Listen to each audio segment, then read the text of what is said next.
السلام علیکم ورحمۃ اللہ وبرکاتہ۔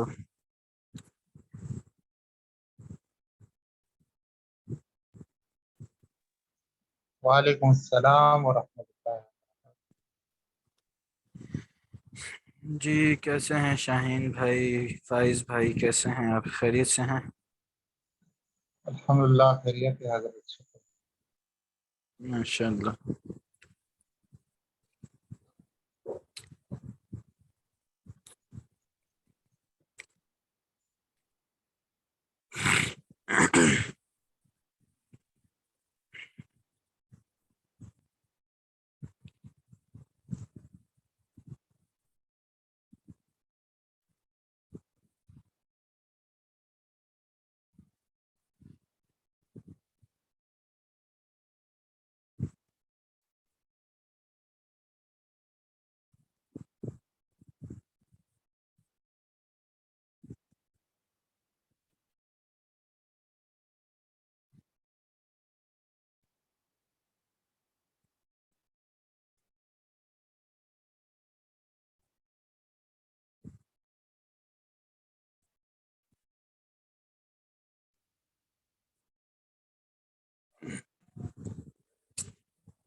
بسم اللہ الرحمن الرحیم۔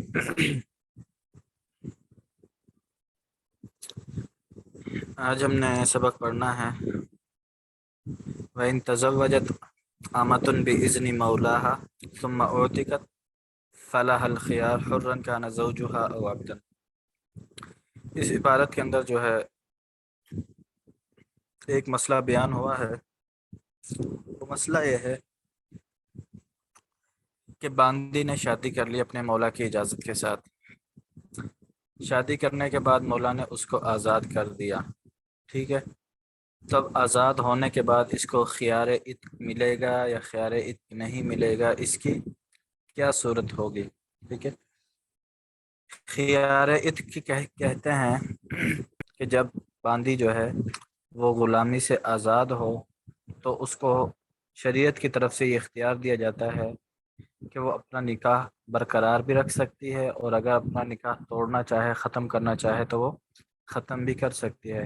عام حالات کے اندر تو عورت کو نکاح ختم کرنے کا حق حاصل نہیں ہوتا، صرف مرد کو یہ حق حاصل ہوتا ہے۔ لیکن اگر کوئی باندی نکاح کرنے کے بعد آزاد ہو جاتی ہے تو کہتے ہیں کہ اس کو بھی خیار عتق ملے گا، ٹھیک ہے۔ یہاں پر یہ مسئلہ بیان ہوا ہے۔ آگے اس کے اندر اختلاف ہے۔ اختلاف یہ ہے کہ ہم کہتے ہیں کہ اس کا جو شوہر ہے وہ آزاد ہو یا غلام ہو۔ جو باندی آزاد ہو چکی ہے، ابھی اس کا شوہر آزاد ہے یا غلام ہے، دونوں صورتوں کے اندر باندی کو خیار عتق ملے گا، ٹھیک ہے۔ جبکہ امام شافعی رحمۃ اللہ علیہ فرماتے ہیں جو باندی آزاد ہوئی ہے اس کا شوہر اگر غلام ہے پھر تو اس کو خیار عتق ملے گا، لیکن اگر اس کا شوہر آزاد ہے پھر اس کو خیار عتق نہیں دیا جائے گا۔ یہاں پر یہ مسئلہ بیان ہوا ہے۔ باقی جو ہیں وہ دلیل ہے درمیان میں۔ تو فرماتے ہیں وَإِن تَزَوَّجَتْ أَمَةٌ بِإِذْنِ مَوْلَاهَا، کسی باندی نے شادی کر لی اپنے مولا سے اجازت لے کر، ثُمَّ أُعْتِقَتْ، پھر وہ آزاد ہوگی، فَلَهَا الْخِيَارُ، تو عورت کو خیار عتق ملے گا، ٹھیک ہے۔ حُرًّا كَانَ زَوْجُهَا أَوْ عَبْدًا، اس کا شوہر وہ آزاد ہو یا غلام ہو، دونوں صورتوں کے اندر باندی جو آزاد ہو چکی ہے، اب وہ آزاد عورت بن چکی ہے، اس کو خیار عتق دیا جائے گا۔ کیوں؟ لِقَوْلِهِ علیہ الصلاۃ والسلام لِبَرِیرَہ، آپ صلی اللہ علیہ وسلم کے حضرت بریرہ رضی اللہ عنہ کو ارشاد فرمانے کی وجہ سے آپ نے کیا ارشاد فرمایا جب ان کو آزاد کیا گیا؟ ملکتی بضعکی فاختاری، کہ تو اپنی بضع کی مالک بن چکی ہے لہذا اب تجھے اختیار ہے۔ حدیث کے اندر جو ہے وہ الفاظ مطلق طور پر آئے ہیں، اس کے اندر یہ وضاحت نہیں کی گئی کہ اگر شوہر جو ہے وہ آزاد ہے پھر تجھے خیار عتق نہیں ملے گا، شوہر اگر غلام ہے پھر خیار عتق ملے گا۔ تو احناف کہتے ہیں یہ حدیث چونکہ مطلق وارد ہوئی ہے، یہ آزاد کو بھی شامل ہے اور غلام کو بھی شامل ہے، لہذا حکم یہی ہے کہ جو باندی اب آزاد ہوئی ہے اس کا شوہر چاہے آزاد ہو یا غلام ہو، دونوں صورتوں کے اندر اس کو خیار عتق دیا جائے گا۔ فرماتے ہیں فَالتَّعْلِيلُ بِمِلْكِ الْبُضْعِ، بضع کی ملک کی جو علت ہے صدر مطلقاً، یہ مطلق طور پر اس حدیث کے اندر وارد ہوئی ہے۔ فین تظیم الفصلین، لہذا دونوں صورتوں کو، جو شوہر ہے وہ غلام ہو یا آزاد ہو، تو کہتے ہیں یہ دونوں صورتوں کو شامل ہو جائے گا۔ یہ ہمارا مسلک تھا اور یہ ہماری دلیل تھی۔ والشافعی رحمہ اللہ یخالفنا، جبکہ امام شافعی رحمۃ اللہ علیہ وہ ہم سے اختلاف کرتے ہیں، فیما اذا کان زوجہا حرا، اس صورت کے اندر کہ جب اس کا شوہر جو ہے وہ آزاد ہو، تو اس وقت وہ فرماتے ہیں اگر شوہر آزاد ہے تو اس وقت عورت کو خیار عتق نہیں ملے گا، عورت بدستور اسی کے نکاح کے اندر رہے گی۔ وَهُوَ مَحْجُوجٌ بِهِ، کتاب امام شافعی رحمۃ اللہ اس حدیث کی وجہ سے ان کے خلاف حجت ہے۔ یہ حدیث جو ہے ملکت بزع کی فختاری، یہ حدیث جو پیچھے گزری ہے، یہ حدیث امام شافعی رحمۃ اللہ علیہ کے خلاف حجت ہے، کیونکہ اس حدیث کے اندر مطلق لفظ آیا ہے، اس کے اندر آزاد بھی آ جاتا ہے اور غلام بھی آ جاتا ہے کہ شوہر آزاد ہو یا غلام ہو عورت کو خیار حاصل ہوگا۔ یہ تو تھی نقلی دلیل حدیث سے۔ آگے عقلی دلیل بیان فرما رہے ہیں، وَلِأَنَّهُ يَزْدَادُ الْمِلْكُ عَلَيْهَا عِنْدَ الْعِتْقِ، فرماتے ہیں کہ عورت کے اوپر ملک کی زیادتی ہو جاتی ہے آزادی کے وقت۔ فَيَمْلِكُ الزَّوْجُ بَعْدَهُ ثَلَاثَةَ تطلیقات، آزادی کے بعد شوہر کو 3 طلاقوں کا حق حاصل ہوتا ہے۔ باندی کی طلاقیں بالاتفاق 2 ہیں، باندی کو 2 طلاقیں دی جا سکتی ہیں، باندی کے اوپر 3 طلاقیں واقع نہیں ہوتی، جبکہ آزاد عورت کو 3 طلاقوں کا حق حاصل ہوتا ہے، ٹھیک ہے، اس کو 3 طلاقیں پڑھ سکتی ہیں۔ تو ہماری عقلی دلیل یہ ہے کہ جب وہ باندی تھی تو اس کے اوپر 2 طلاقیں واقع ہو سکتی تھی، لیکن آزادی ملنے کی صورت میں اس کی طلاقیں 2 سے 3 ہو چکی ہیں، ٹھیک ہے۔ تو شوہر کی ملک جو ہے وہ عورت کے اوپر بڑھ چکی ہے، پہلے شوہر کو 2 طلاقوں کا اختیار تھا، اب 3 طلاقوں کا اختیار حاصل ہو چکا ہے۔ فَتَمْلِكُ رَفْعَ أَصْلِ الْعَقْدِ دَفْعًا لِلزِّيَادَةِ، ٹھیک ہے، اب عورت کے اوپر جو مرد کو زیادتی حاصل ہوئی ہے، اس زیادتی کو ختم کرنے کے لیے عورت مالک ہو جائے گی اصل عقد کو ختم کرنے کی، ٹھیک ہے، کیونکہ اب شوہر کے لیے کچھ ثابت ہو رہا ہے، ازدیاد ملک ثابت ہو رہا ہے، تو عورت کے اوپر ظلم نہیں کیا جائے گا کہ اس کے لیے کچھ بھی چیز ثابت نہ کی جائے، لہذا عورت کو ہم نے یہ اختیار دے دیا کہ اگر چاہے تو وہ اس نکاح کو برقرار رکھ لے، ٹھیک ہے، اور اگر چاہے تو اپنے اس نکاح کو فسخ کر لے۔ یہاں پر یہ مسئلہ مکمل ہو چکا ہے، یہ مسئلہ سمجھ آ گیا آپ حضرات کو؟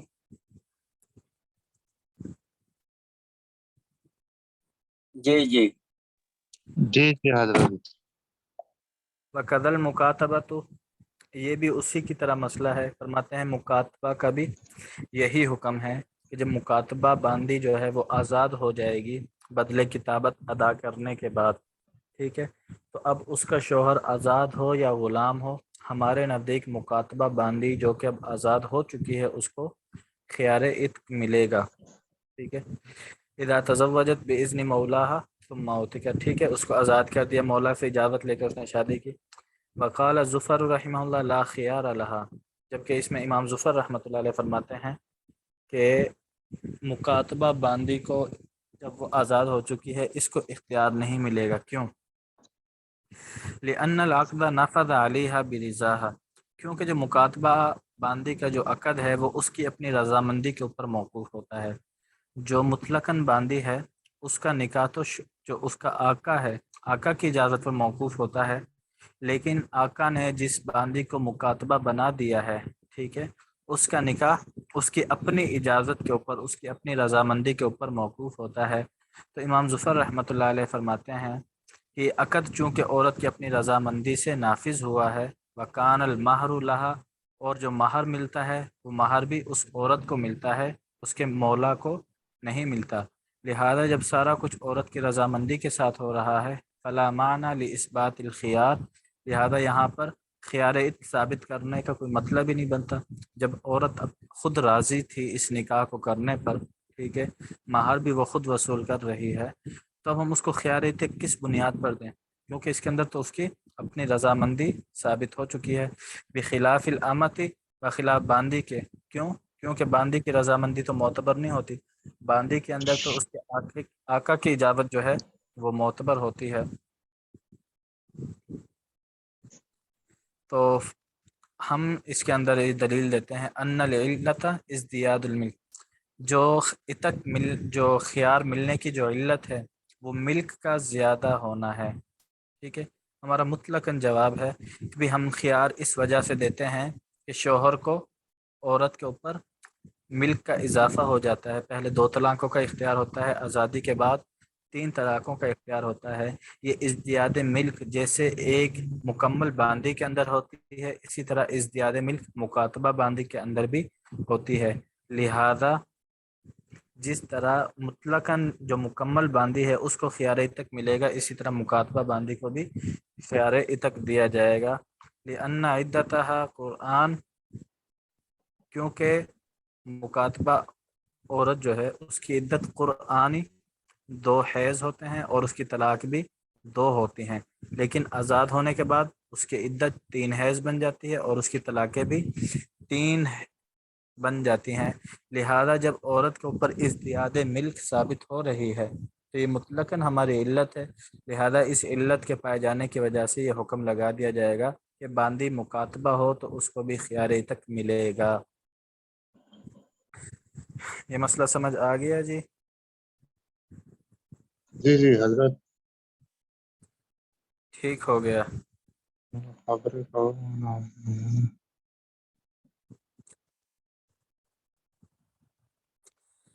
آگے فرماتے ہیں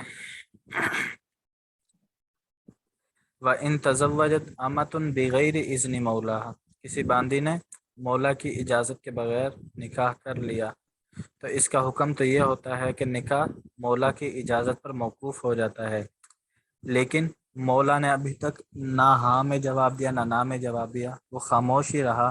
ٹھیک ہے، باندی اس کے جواب کا انتظار کر رہی تھی تو مولا نے اس کو ڈائریکٹ کہہ دیا انتی عاتقہ، کہ تو آزاد ہے. ٹھیک ہے، تو فرماتے ہیں کہ اب یہ نکاح درست ہو جائے گا.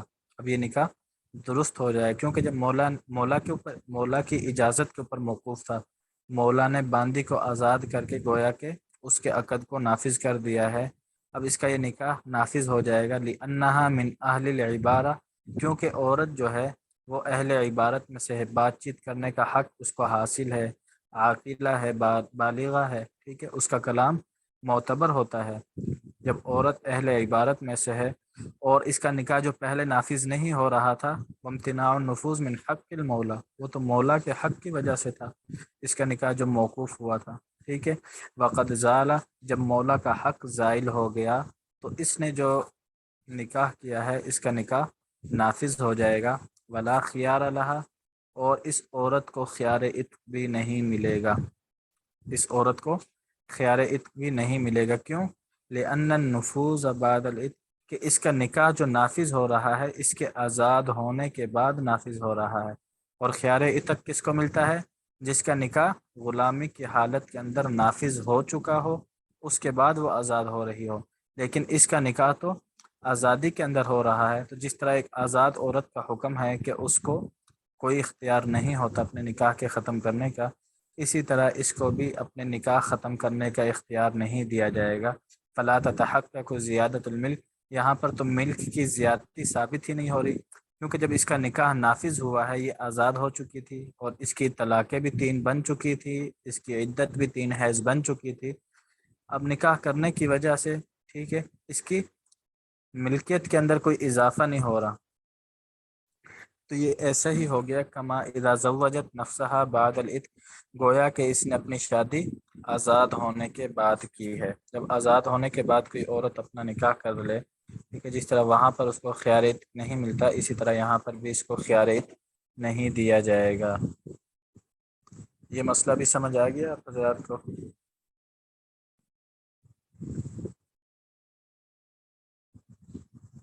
جی جی جی حضرت.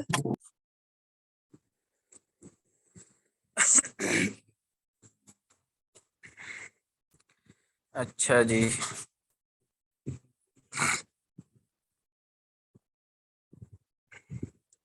آگے جو مسئلہ بیان ہوا ہے اس کا خلاصہ یہ ہے کہ جو باندی تھی اس نے مولا کی اجازت کے بغیر نکاح کر لیا اور مہر جو مقرر کیا وہ مہر مثلی سے بہت زیادہ مقرر کر لیا، ٹھیک ہے۔ عبارت کے اندر جو مثال دی گئی ہے، مہر مثلی اس کا 100 درہم تھا، اس نے 1000 درہم مہر کے اوپر اپنا نکاح کر لیا، تو فرماتے ہیں کہ اس باندی کا نکاح، ٹھیک ہے، وہ مولا کی اجازت کے اوپر موقوف ہو جائے گا۔ تو کہتے ہیں کہ پھر اب جب اس نے دخول کر لیا، اس کے شوہر نے، ٹھیک ہے، یا مولا نے آزاد کر دیا، اب یہ مہر تو پکا ہو چکا ہے، ٹھیک ہے، اب یہ مہر ملے گا کس کو؟ اب یہ مہر ملے گا کس کو؟ اس باندی کو ملے گا یا اس کے مولا کو ملے گا؟ تو اس کے بارے میں حکم یہ ہے کہ دیکھیں گے کہ جو وطی عورت سے ہوئی ہے، اس باندی سے جو وطی ہوئی ہے، وہ اس کی باندی ہونے کی حالت میں کی گئی ہے یا اس کے آزاد ہونے کے بعد کی گئی ہے؟ اگر باندی ہونے کی حالت میں وطی کی گئی پھر اس کو آزاد کیا گیا، تو چونکہ وطی مولا کی ملکیت کے اندر پائی جا رہی ہے تو سارا کا سارا مہر مولا کو ملے گا، اور اگر وطی جو ہے اس عورت کے، اس باندی کے آزاد ہونے کے بعد کی گئی ہے تو سارا کا سارا مہر جو ہے وہ اسی عورت کو ملے گا، اس کے مولا کو کچھ بھی نہیں ملے گا۔ تو یہ مسئلہ یہاں پر بیان ہوا ہے۔ تو فرماتے ہیں فَإِنْ كَانَتْ تَزَوَّجَتْ بِغَيْرِ إِذْنِهِ، مولا کی اجازت کے بغیر شادی کر لی، عَلَىٰ أَلْفٍ 1000 درہم کے اوپر، وَمَهْرُ مِثْلِهَا 100، اور اس کا جو مہر مثل بنتا ہے وہ تو 100 درہم ہے، فَدَخَلَ بِهَا زَوْجُهَا، پھر شوہر نے اس کے ساتھ دخول بھی کر لیا، ثُمَّ أَعْتَقَهَا مَوْلَاهَا، دخول کے بعد مولا نے آزاد کر دیا، فَالْمَهْرُ لِلْمَوْلَى، تو جو مہر ملے گا وہ کس کو ملے گا؟ وہ اس کے مولا کو ملے گا۔ کیوں؟ لِأَنَّهُ اسْتَوْفَى مَنَافِعَ مَمْلُوكَةِ الْمَوْلَى، کیونکہ شوہر نے جو منافع حاصل کیے ہیں وہ مولا کی مملوکہ سے حاصل کیے ہیں، لہذا جب مولا کی مملوکہ چیز سے نفع حاصل کیا جائے گا تو اس کا جو عوض ہے وہ بھی مولا ہی کو ملے گا۔ وَإِن لَّمْ يَدْخُلْ بِهَا، دوسری شک، اگر عورت کے ساتھ دخول نہیں ہوا، حتی آتکہا، یہاں تک کہ مولا، تو مہر جو ہے وہ عورت کو ملے گا، اس کے مولا کو نہیں ملے گا۔ کیوں؟ لِأَنَّهُ اسْتَوْفَى مَنَافِعَ مَمْلُوكَةٍ لَهَا، کیونکہ جب آزادی کے بعد دخول ہو رہا ہے تو عورت کی ملکیت کی ملنا اٹھا جائے گا، تو اس کا جو عوض ملے گا وہ بھی اسی عورت کو ملے گا۔ آگے وضاحت فرما رہے ہیں کہ یہاں پر جو اول مراد بالمہر، جو مہر یہاں پر مراد ہے اس سے وہی مہر مراد ہے جو 1000 انہوں نے آپس میں مقرر کیا تھا۔ مہر مثلی اگرچہ 100 ہے، ٹھیک ہے، تو یہاں پر یہ بتانا چاہتے ہیں کہ انہوں نے جو 1000 کی تسمیہ کی ہے، 1000 روپے جو مہر مقرر کیے ہیں، ان کی یہ تسمیہ درست ہو چکی ہے۔ کیوں؟ تو فرماتے ہیں لِأَنَّ نَفَاذَ الْعَقْدِ بِالْعِتْقِ، کیونکہ عقد جو نافذ ہو رہا ہے وہ آزادی کی وجہ سے نافذ ہو رہا ہے۔ مولا نے صراحتاً تو اجازت نہیں دی، بس باندی کو آزاد کر دیا، تو عقد نافذ کیوں ہو رہا ہے؟ آزاد ہونے کی وجہ سے، ٹھیک ہے۔ تو فرماتے ہیں استند الی وقت وجود العقد، یہ عقد کا جو نافذ ہونا ہے یہ عقد کے وجود کے وقت کی طرف منسوب ہو گیا، ٹھیک ہے۔ اس کی مثال آپ یوں سمجھ لیں کہ جو باندی نے نکاح کیا تھا وہ 1 تاریخ کو کیا تھا اور 10 تاریخ کو مولا نے باندی کو آزاد کیا ہے، ٹھیک ہے۔ تو اب یہ سمجھیں گے کہ یہاں پر جو آزادی ہے مولا کی طرف سے وہ 1 تاریخ کی طرف منسوب ہو جائے گی، گویا کہ مولا نے جو باندی کو آزاد کیا ہے وہ 1 تاریخ کو ہی آزاد کر دیا۔ فرماتے لِأَنَّ نَفَاذَ الْعَقْدِ، جو عقد نافذ ہو رہا ہے 10 تاریخ کو، یہ منسوب ہو جاتا ہے عقد کے وجود کے وقت کی طرف۔ عقد کا وجود تو 1 تاریخ کو پایا جا رہا ہے، ٹھیک ہے، لہذا یہاں پر اگرچہ 10 تاریخ کو عقد نافذ ہو رہا ہے لیکن اس معاملے کو درست کرنے کے لیے یوں سمجھا جائے گا گویا کہ یہ عقد 1 تاریخ سے ہی نافذ ہو چکا تھا۔ فصحت التسمیہ، لہذا جب یہ عقد 1 تاریخ سے نافذ ہو چکا تھا تو ان کا جو مہر مقرر کرنا ہے وہ مہر مقرر کرنا بھی درست ہو گیا، ووجب المسمى، اور وہی مہر جو انہوں نے آپس میں طے کیا تھا وہی مہر اس کے اوپر لازم ہوگا، ٹھیک ہے۔ تو آگے اسی کی مزید وضاحت فرما رہے ہیں کہ اس کے اوپر وہی مہر جو تسمیہ انہوں نے کی تھی 1000 درہم کی وہی لازم ہوگا۔ وَلِهَذَا لَمْ تَجِبْ مَهْرٌ آخر بِالْوَطْءِ فِي نِكَاحٍ مَوْقُوفٍ، اسی وجہ سے کوئی دوسرا مہر واجب نہیں ہوتا نکاح موقوف کی وطئی کی وجہ سے، ٹھیک ہے۔ اب یکم تاریخ کو انہوں نے نکاح کیا تھا اور 10 تاریخ کو نکاح نافذ ہو رہا ہے، تو ان 10 دنوں کے اندر اس کا نکاح موقوف تھا، ٹھیک ہے۔ اب موقوف نکاح کے اندر وطی کر لی، موقوف نکاح کے اندر وطی کر لی، تو یہ نہیں سمجھا جائے گا کہ موقوف نکاح کے اندر وطی ہوئی ہے اس سے ایک علیحدہ مہر مراد لیا جائے، اور 10 تاریخ کے بعد جب عقد نافذ ہو چکا ہے اس کے بعد دخول کرنے سے دوسرا مہر واجب ہو جائے، نہیں۔ اس سے یہی بات سمجھ میں آتی ہے کہ عقد جو ہے وہ یکم تاریخ کی طرف منسوب ہو چکا ہے، یہ عقد یکم تاریخ سے ہی نافذ سمجھا جائے گا، لِأَنَّ الْعَقْدَ قَدِ اتَّحَدَ بِاسْتِنَادِ النِّفَاقِ، کیونکہ عقد وہ متحد ہو چکا ہے، ایک ہی بن چکا ہے نفاذ کے منسوب ہونے کی وجہ سے، کہ نافذ جو ہے گویا کہ یکم تاریخ سے ہی ہو گیا۔ فَلَا يُوجِبُ إِلَّا مَهْرًا وَاحِدًا، لہذا اس صورت کے اندر ایک ہی مہر اس کے اوپر واجب ہوگا۔ یہ مسئلہ سمجھ آ گیا؟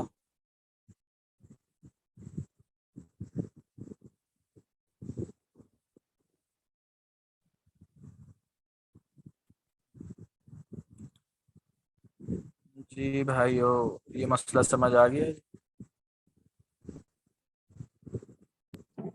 جی حضرت۔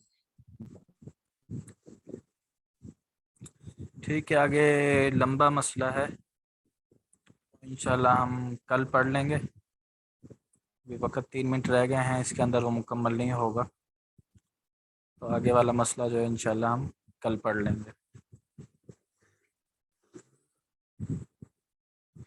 ٹھیک ہے جی، السلام علیکم ورحمۃ اللہ وبرکاتہ۔ وعلیکم السلام۔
السلام علیکم ورحمۃ اللہ۔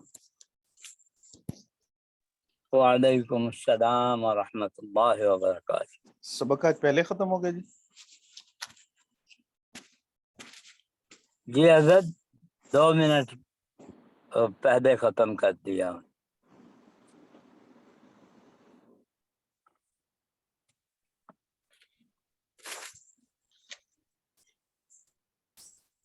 2 منٹ پہلے ختم ہوا ہے۔ جی جی ٹھیک۔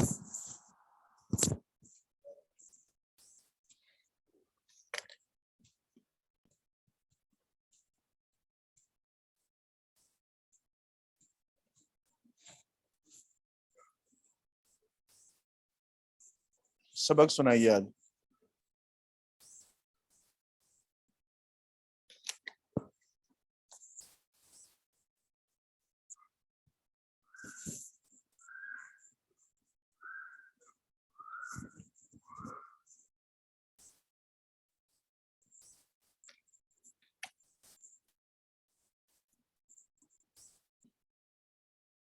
کل کا سبق سنائیے جلالین کا۔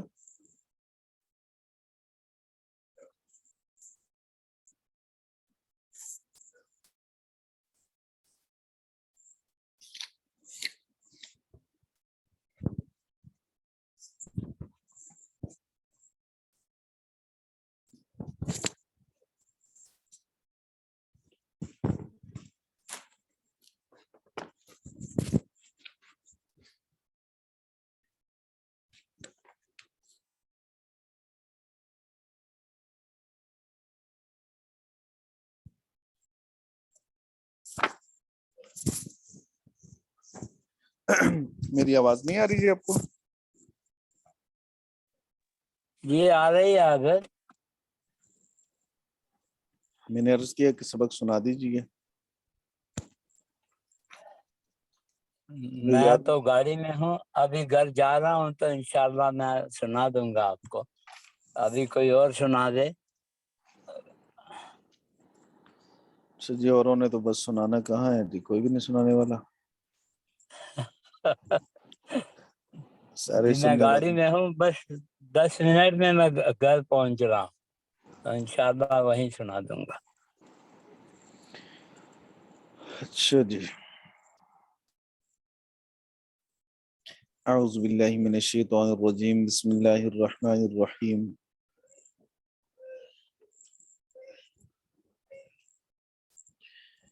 وَإِن كُنتُمْ تُحِبُّونَ اللَّهَ فَاتَّبِعُونِي يُحْبِبْكُمُ اللَّهُ قُلْ إِن كُنتُمْ تُحِبُّونَ اللَّهَ فَاتَّبِعُونِي يُحْبِبْكُمُ اللَّهُ.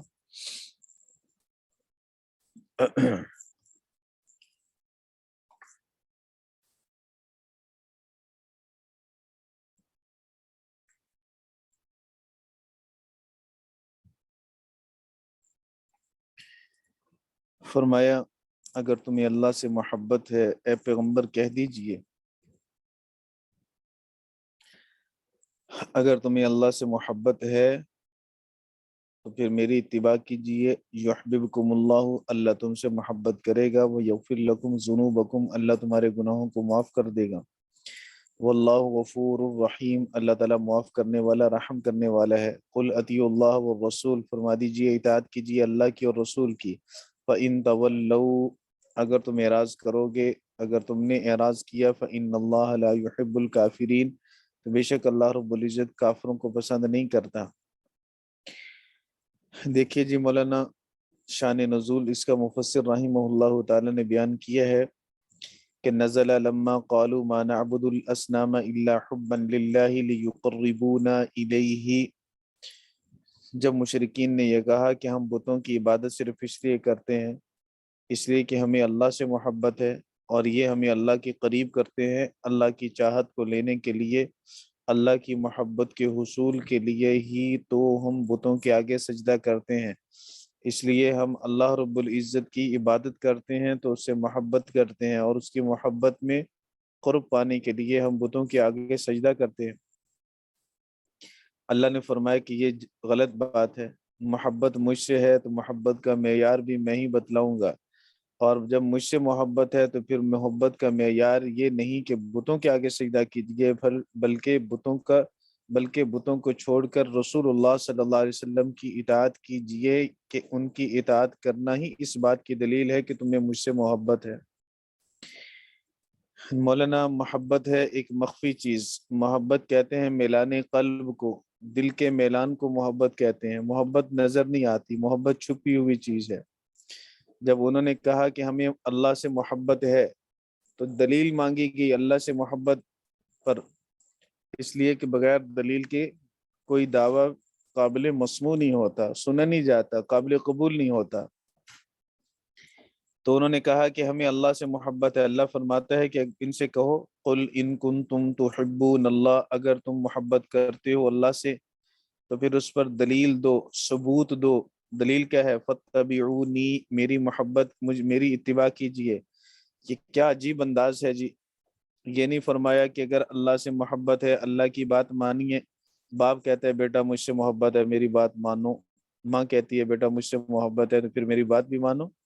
اللہ کہتا ہے محبت مجھ سے ہے تو میرے رسول کی بات مانو. یہ تو نہیں کہا کہ مجھ سے محبت ہے میری بات مانو, اس لیے کہ اللہ رب العزت نے بتلایا کہ میرے رسول کی بات بھی در حقیقت میری بات ہے, میرے رسول کی اتباع بھی تو میری اتباع ہے. من اطاع الرسول فقد اطاع اللہ, جس نے رسول کی اطاعت کی تو تحقیق اس نے اللہ ہی کی اطاعت کی. اس لیے کہ رسول کی شان یہ ہے کہ وما ينطق عن الهوى ان هو الا وحی یوحى, رسول اللہ کی مرضی سے بولتا ہے, اپنی خواہش اور مرضی سے نہیں بولتا. اس سے یہ بھی معلوم ہو گیا جیسے قرآن حجت ہے ویسے ہی حدیث بھی حجت ہے, اس لیے کہ اتباع رسول کی تب ہوگی جب حدیث کو حجت مانا جائے گا. تو فرمایا قل ان کنتم تحبون اللہ، کہہ دیجئے، ان سے کہہ دیجئے، مشرکین سے کہہ دیجئے، کون کہے؟ یا محمد، اے پیارے محمد آپ کہیے، ان کنتم تحبون اللہ، اگر تم اللہ سے محبت کرتے ہو، فاتبعونی، تو میری اتباع کیجیے۔ جب ہم رسول اللہ صلی اللہ علیہ وسلم کی اتباع کریں گے تو پھر اللہ رب العزت کی طرف سے ہمیں کیا ملے گا؟ اللہ نے کہا میرے بندو، دو انعام دوں گا آپ کو۔ پہلا انعام یہ دوں گا کہ محبت کا جواب محبت سے دوں گا، پیار کا جواب پیار سے دوں گا۔ تم مجھ سے محبت کرو گے، میں تم سے محبت کروں گا، یحببکم اللہ، اللہ تم سے محبت کرے گا۔ پھر دوسری بات یہ کہ بندے نے کہا کہ اللہ آپ نے کہا میری محبت ہے تو اس میں رسول اللہ کی اطاعت کیجیے۔ رسول اللہ تو معصوم ہیں، گناہ نہیں کریں گے، وہ تو گناہ کے قریب بھی نہیں جائیں گے۔ ہم خطا کار، ہم گناہ گار، ہم سے خطائیں ہوں گی، ہم سے گناہ ہوں گے، ہم سے غلطیاں ہوں گی۔ اے میرے اللہ، ہم تیرے رسول کی پوری اتباع کیسے کر سکتے ہیں؟ جب ہم پوری اتباع نہیں کریں گے تو پھر کیا اس کا مطلب ہم محبت میں جھوٹے ہوں گے؟ اللہ رب العزت نے فرمایا کہ میرے بندو، میں تم سے محبت کروں گا تو یغفر لکم ذنوبکم، مجھے معلوم ہے کہ تم سے گناہ ہوں گے، تم سے خطائیں ہوں گی، تم 100% میرے رسول کی اطاعت نہیں کر سکتے ہو، لیکن تم رسول اللہ کی اطاعت کرنے کی جب کوشش کرو گے اور اس پہ چلنے کا عزم مصمم کر لو گے، پختہ ارادہ کر لو گے، پھر تم سے جب خطائیں ہوں گی میں خطاؤں کو معاف کر دوں گا۔ اس لیے کہ محبت میں جب تم سچے ہوگے اور سچائی کے ساتھ میری طرف قدم اٹھاؤ گے میرے رسول کی اطاعت کرنے کے لیے، تو جہاں جہاں لڑکھڑاؤ گے میں اللہ تمہیں آگے بڑھ کر تھام لوں گا، میں تمہیں گرنے نہیں دوں گا۔ اس لیے کہ جہاں تم گناہ کی وجہ سے گرو گے، توبہ کر کے اٹھنا چاہو گے، میں تمہارا ہاتھ تھام لوں گا، یغفر لکم ذنوبکم، تمہارے گناہوں کو معاف کر دوں گا۔ کیوں معاف کرو گے؟ کیوں معاف کرو گے؟ تو اللہ نے فرمایا اس لیے معاف کروں گا کہ واللہ غفور الرحیم، اللہ معاف کرنے والا ہے۔ کیوں معاف کرتا ہے اللہ؟ غفور کیوں ہے؟ اللہ نے کہا اس لیے کہ اللہ رحیم ہے، تمہارے رونے سے، چلانے سے، آہوزاری کرنے سے اللہ متاثر نہیں ہوتا، اس لیے کہ اللہ ان کیفیات سے پاک ہے۔ اللہ رب العزت جب معاف کرنے والا ہے تو اس وجہ سے معاف کرنے والا ہے کہ اللہ رحیم ہے، اللہ مہربان ہے، اللہ رحمان ہے، اس لیے اللہ دنیا میں بھی معاف کرتا ہے، اللہ آخرت میں بھی معاف کرتا ہے۔ ان کنتم تحبون اللہ فاتبعونی یحببکم اللہ، بمعنی انہ یصیبکم، نکال کر سوال کا جواب دیا جو بارہا پہلے بھی میں کر چکا ہوں کہ محبت انسانی کیفیت کا نام ہے، میلان قلب کا نام، میلان قلب انسان کی کیفیت ہے اور انسان اس کیفیت سے متصف ہوتا ہے، اللہ تو کیفیاتی انسانی سے پاک ہے۔ مفسر نے اس کا جواب دیا ہے کہ محبت کا ایک ہے ابتدائی معنی، ایک ہے انتہائی معنی۔ ابتدا میں محبت میں میلان قلب ہوتا ہے، پھر جب میلان قلب ہو جاتا ہے تو پھر اس کے بعد بندہ اس پہ مال بھی دیتا ہے، وقت بھی لگاتا ہے اور اس کو بدلہ دیتا ہے، اس پر عنایت اور مہربانیاں کرتا ہے۔ تو یہاں محبت کا معنی عنایت اور مہربانی کرنا ہے، اجر دینا ہے، ثواب دینا ہے۔ اس لیے فرمایا کہ یہاں یحبکم، یحببکم جو ہے یہ بمعنی انہ یصیبکم ہے۔ وَيَغْفِرْ لَكُمْ ذُنُوبَكُمْ، اللہ تمہیں معاف کر دے گا تمہارے گناہوں کو، واللہ غفور، اللہ معاف کرنے والا ہے کس کو؟ لمن اتبعنی ما سلف منہ قبل ذلک، جس نے میری اتباع کی، جس نے رسول کی اتباع کی، ما سلف منہ قبل من ذلک، اس سے پہلے جو سے گناہ ہو چکے اللہ وہ معاف کرنے والا ہے، بعد میں بھی ہوں گے اللہ وہ بھی کرے گا، بھائی اللہ وہ بھی کرے گا۔ رحیم بھی، اللہ اس پر مہربان ہے۔ قل کہہ دیجئے ان سے، لہم مشرکین مکہ سے، مشرکوں سے کہہ دیجئے، اطیعوا اللہ، اللہ کی اطاعت کرو، والرسول، اور رسول کی اطاعت کرو، فیما یأمرکم بھی، فی من التوحید، رسول کی اطاعت کرو اور اللہ کی اطاعت کرو ان کاموں میں جن کاموں کے اندر وہ تمہیں حکم دیتا ہے، یعنی توحید میں اس کی پیروی کیجیے۔ فَإِن تَوَلَّوْا فَإِنَّ اللَّهَ لَا يُحِبُّ الْكَافِرِينَ، مولانا آگے اللہ کہہ رہا ہے فَإِنَّ اللَّهَ لَا يُحِبُّ الْكَافِرِينَ، پیچھے کہہ رہا ہے اطیعوا اللہ، اطاعت کرو، تو سوال ہوگا کہ اطاعت کس میں کریں؟ اعمال میں اطاعت کریں گے تو اللہ رب العزت محبت کرے گا، اور اگر اطاعت نہیں کریں گے تو کافر بن جائیں گے۔ اعمال چھوڑنے سے تو بندہ کافر نہیں بنتا، نماز چھوڑنے سے کوئی کافر تھوڑی بن جائے گا، روزہ چھوڑنے سے کافر تھوڑی بن جائے گا۔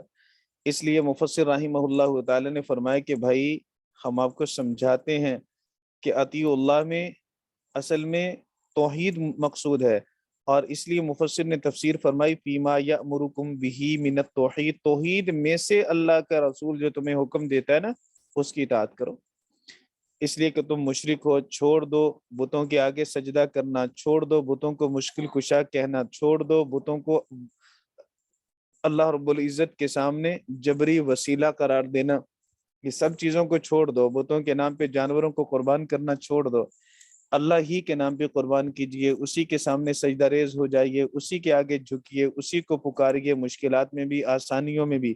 اگر تم نے ایسا نہ کیا فَإِن تَوَلَّوْا، اگر تم نے توحید سے رخ موڑا، آرزو نکال کر مولانا ایک شبہ کا ازالہ کیا کہ تولو ماضی کا صیغہ ہے، تولو مضارع کا صیغہ نہیں ہے، ایسا بھی ہوتا ہے کہ تتولو مضارع میں دو تا ہے، ایک تا کو حذف کر کے تولو بھی پڑھا جاتا ہے، تو مفسر نے آرزو ماضی کے صیغے کے ساتھ تولو کی تفسیر کر کے بتایا کہ یہ تولو ماضی ہی کا صیغہ ہے، مضارع کا نہیں ہے۔ لہٰذا اگر تم نے اعراض کیا ان اطاعتی توحید میں اطاعت کرنے سے، چونکہ پیچھے توحید کی بات ہو چکی ہے، فإن اللہ لا يحب الکافرین، تو بے شک اللہ تعالیٰ کافروں سے محبت نہیں کرتا، فی اقامت ظاہری مقام المضمر لا يحبهم بمعنی ای یعاقبهم۔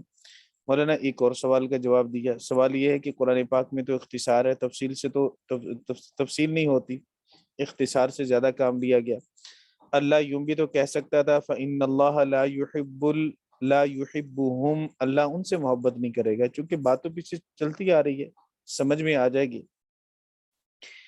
ضمیر کیوں نہیں لائے؟ مفسر کہتے ہیں کہ یہاں ضمیر کی بجائے اسم ظاہر کو لائے، فإن اللہ لا يحبهم کہنے کی بجائے فإن اللہ لا يحب الکافرین کہہ کر ان کی موجودہ حالت کو بیان کیا کہ یہ کافر ہیں، اسی لیے اللہ ان کو پسند نہیں کرتا۔ حالت کفر میں اللہ پسند نہیں کرتا کسی کو، کفر کی حالت سے نکلیں گے تب اللہ کے پسندیدہ بنیں گے، شرک کی حالت سے نکلیں گے تب اللہ کے پسندیدہ بنیں گے۔ جب توحید سے ٹکراؤ ان کے دل میں رہے گا، ان کے اعمال میں توحید سے ٹکراؤ رہے گا، تو پھر یہ مشرک ہوں گے، کافر ہوں گے، کافروں کو اللہ پسند نہیں کرتا۔ یہ ان کی اللہ نے اس موجودہ حالت کو بیان کیا، اس لیے مفسر یہ کہتا ہے فیہ اقامت الظاہر مقام المضمر، یہاں اسم ظاہر کو مضمر کے مقام پر کیا گیا، مضمر کے قائم مقام کر دیا گیا۔ اور باقی اللہ نے یہ جو فرمایا فإن اللہ لا يحب اللہ محبت نہیں کرے گا، تو پھر اس کا لازمی نتیجہ کیا ہوگا کہ اللہ انہیں سزا دے گا، اس لیے فرمایا کہ بمعنی انہ یعاقبہم، مطلب یہ ہے کہ اللہ انہیں عقاب دے گا، سزا دے گا۔ ان اللہ اصطفى آدم و نوحا و آل ابراہیم و آل عمران، اللہ رب العزت نے چن لیا کس کو؟ سیدنا آدم کو منتخب کر لیا۔ معلوم ہوا مولانا نبی منتخب کیے جاتے ہیں، نبی چنے جاتے ہیں، نبی خود نہیں آتے، نبی بھیجے جاتے ہیں۔ جو خود آئے وہ نبی نہیں ہوتا، وہ غبی ہوتا ہے، خود آنے والا رسول نہیں ہوتا، فضول ہوتا ہے، وہ قادیانی مرزا ملعون ہو یا اس کے علاوہ جو بھی ہوں۔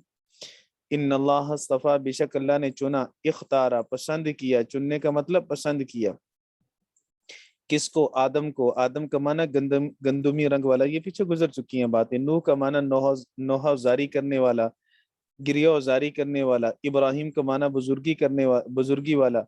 ان اللہ آدم، ان اللہ اصطفیٰ آدم، بے شک اللہ تعالیٰ نے چن لیا آدم کو، نوح کو، و آل ابراہیم و آل عمران، آل ابراہیم کو اور آل عمران کو، بمعنی انفسہما، بمعنی انفسہما۔ مفسر نے یہ تفسیر کر کے بتلایا ہے کہ آل ابراہیم اور آل عمران سے مراد خود ان کی ذات ہے، خود ان کی ذات ہے۔ سیدنا ابراہیم کو چنا، سیدنا عمران کو چنا۔ پھر یہ سیدنا عمران کون ہے؟ یہ بات پیچھے گزر چکی ہے، سب سورہ مبارکہ کے آغاز میں نے بتلایا تھا یہ اختلاف ہے کہ آل عمران سے مراد کون سے عمران ہے۔ عمران سیدنا موسیٰ بھی نہیں، سیدنا موسیٰ کے والد ہیں یا سیدہ مریم کے والد ہیں، تو وہ میں نے شروع میں عرض کر دیا تھا جی۔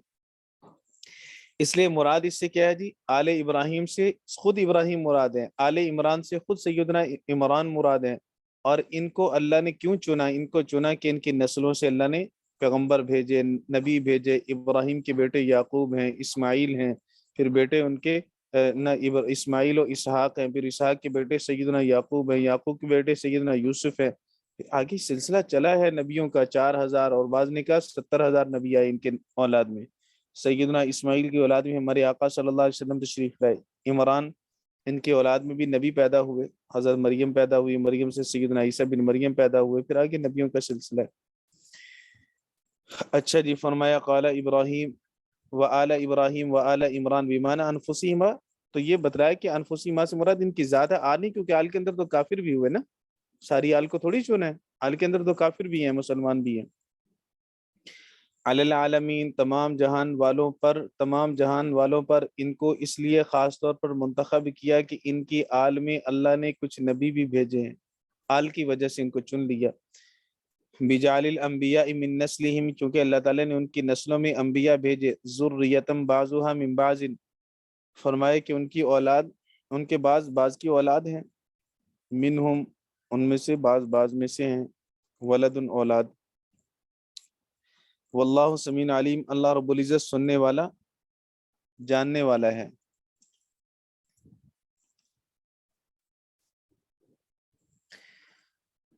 اذکر، یاد کیجئے، اذ قالت امرأۃ عمران، جب عمران کی بیوی نے فرمایا تھا، ربی انی نذرت، میرے رب میں نے منت مان لی ہے، لک ما فی بطنی محررہ، تیرے لیے منت مانی، جو میرے پیٹ میں ہوگا وہ آزاد کیا گیا ہوگا، فتقبل منی، قبول کیجئے مجھ سے، انک انت السمیع العلیم، بے شک آپ سننے والے جاننے والے ہیں۔ فلما وضعتها، جب انہوں نے بچہ جنا، قالت، تو انہوں نے فرمایا، ربی انی وضعتها انسا، میرے رب میں نے بچی جنی ہے، لڑکی جنی ہے، واللہ اعلم، اللہ خوب جانتا ہے، بما وضعت، جو اس نے جنا، ولیس الذکر کالانثی، اور مرد عورت کی طرح نہیں ہے، وانی سمیتها مریم، میں نے اس کا نام مریم رکھا، وانی اعیذها بک، بے شک میں اسے تیری پناہ میں دیتی ہوں، وذریتها، اور اس کی اولاد کو بھی، من الشیطان الرجیم، شیطان مردود سے، فتقبلها ربها، اس کے رب نے اس کو قبول کر لیا، بقبول حسن، اچھا قبول کرنا، وانبتها نباتا حسنا۔ دیکھیے جی، اللہ رب العزت نے اس آیت مبارکہ میں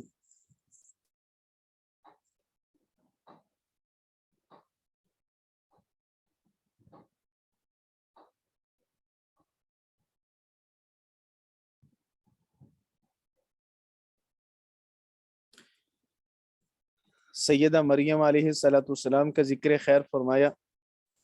اللہ فرماتا ہے کہ اذ قالت امرأۃ عمران، جب عمران کی بیوی نے فرمایا، اس کا نام مفسر رحمہ اللہ تعالی نے یہاں بیان کیا،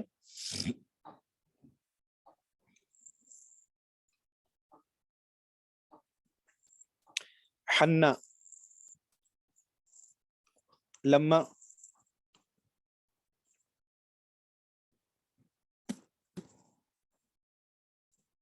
لما اسنت واشتاقت للولد فدعت اللہ وأحسنت بالحمل، فرمایا کہ جب وہ سن ایاس کو پہنچ گئی، اور یعنی امید کے سالوں کو پہنچ گئیں، حاملہ ہوئی سیدہ مریم کی والدہ، تو انہوں نے تمنا کی اور اللہ سے دعا کی، اور دعا کرنے کے ساتھ وہ حاملہ ہوگی۔ اچھا جی،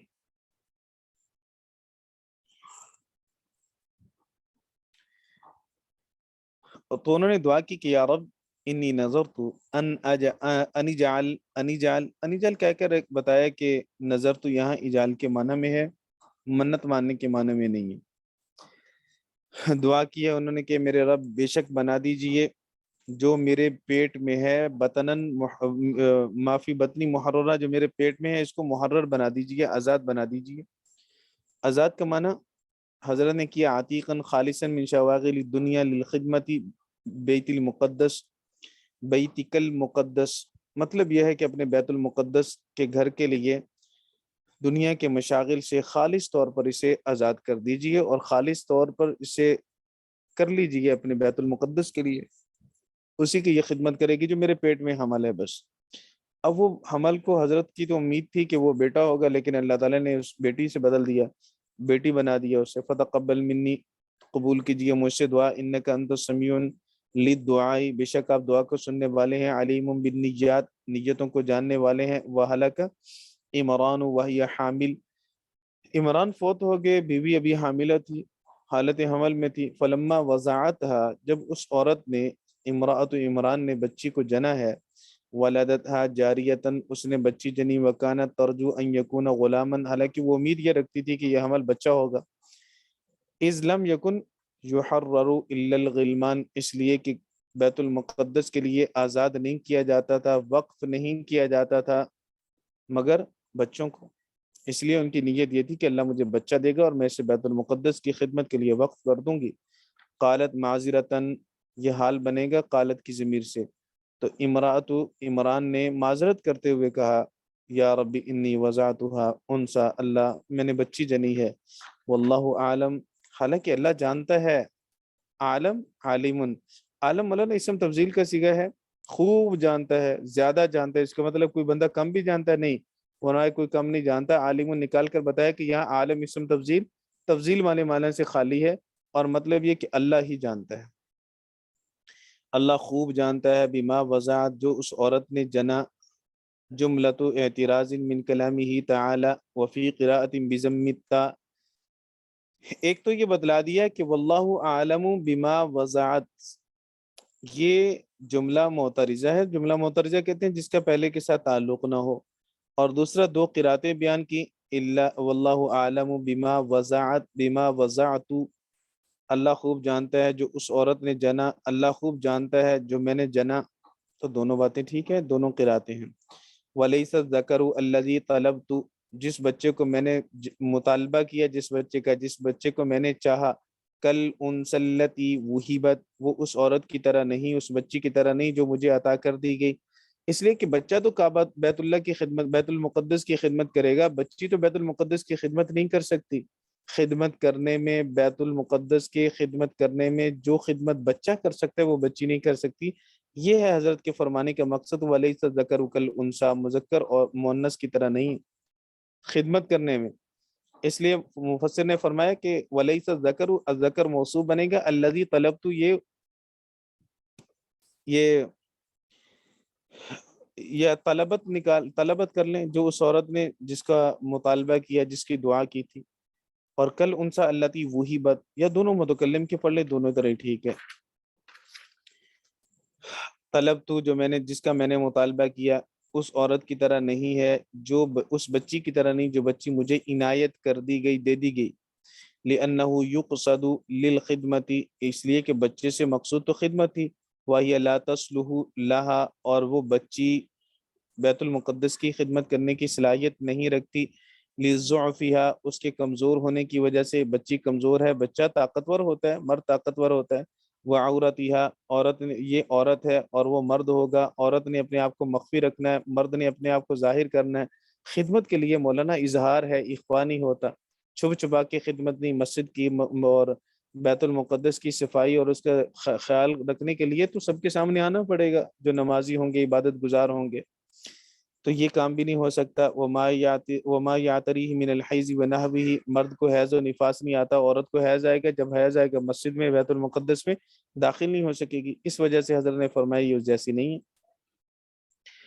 وَإِنِّي سَمَّيْتُهَا مریم، میں نے اس کا نام مریم رکھ دیا، وَإِنِّي أُعِيذُهَا بِكَ وَذُرِّيَّتَهَا، بے شک میں اللہ کی پناہ اللہ رب العزت کی پناہ میں اس اور بچی کو دیتی ہوں، اور اس کی اولاد کو بھی، اولادہ، اس کی اولاد کو بھی، من الشیطان الرجیم، شیطان مردود سے، شیطان الرجیم المطرودی، المطرودی، یہ رجیم کا معنی بیان کیا، مطرود کا معنی رد کیا ہوا، راندہ درگاہ۔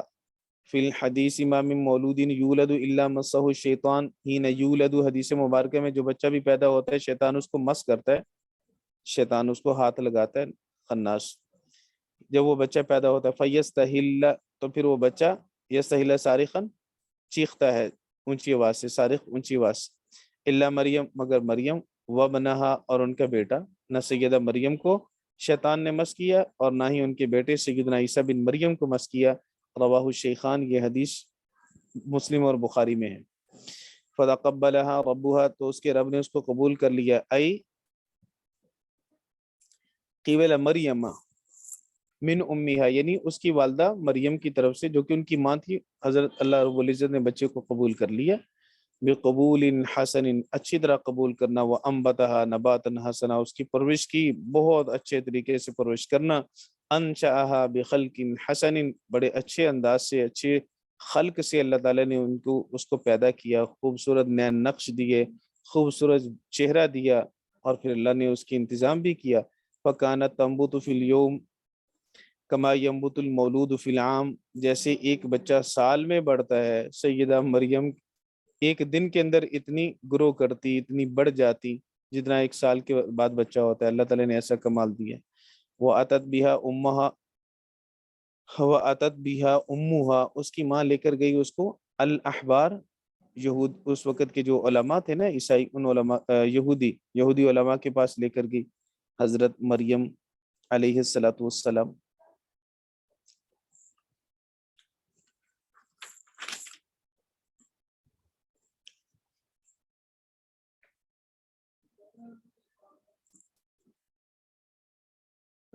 اچھا جی، احبار صدنت بیت المقدس فقالت دونکم حاضہ،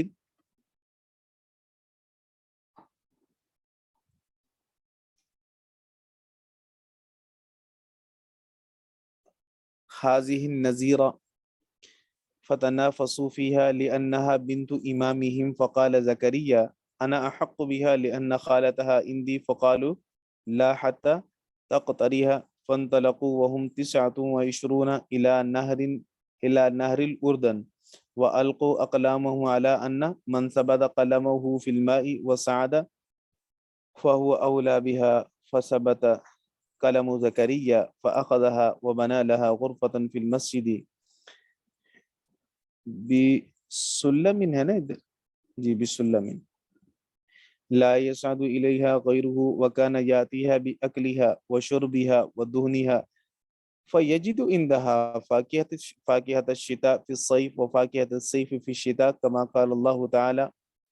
دیکھیے جی، مولانا فرمائے کہ ان کی والدہ ان کو بیت المقدس کے خدام کے پاس لائیں، سدانہ کا معنی خدام کے پاس لے کر آئیں ان کی والدہ،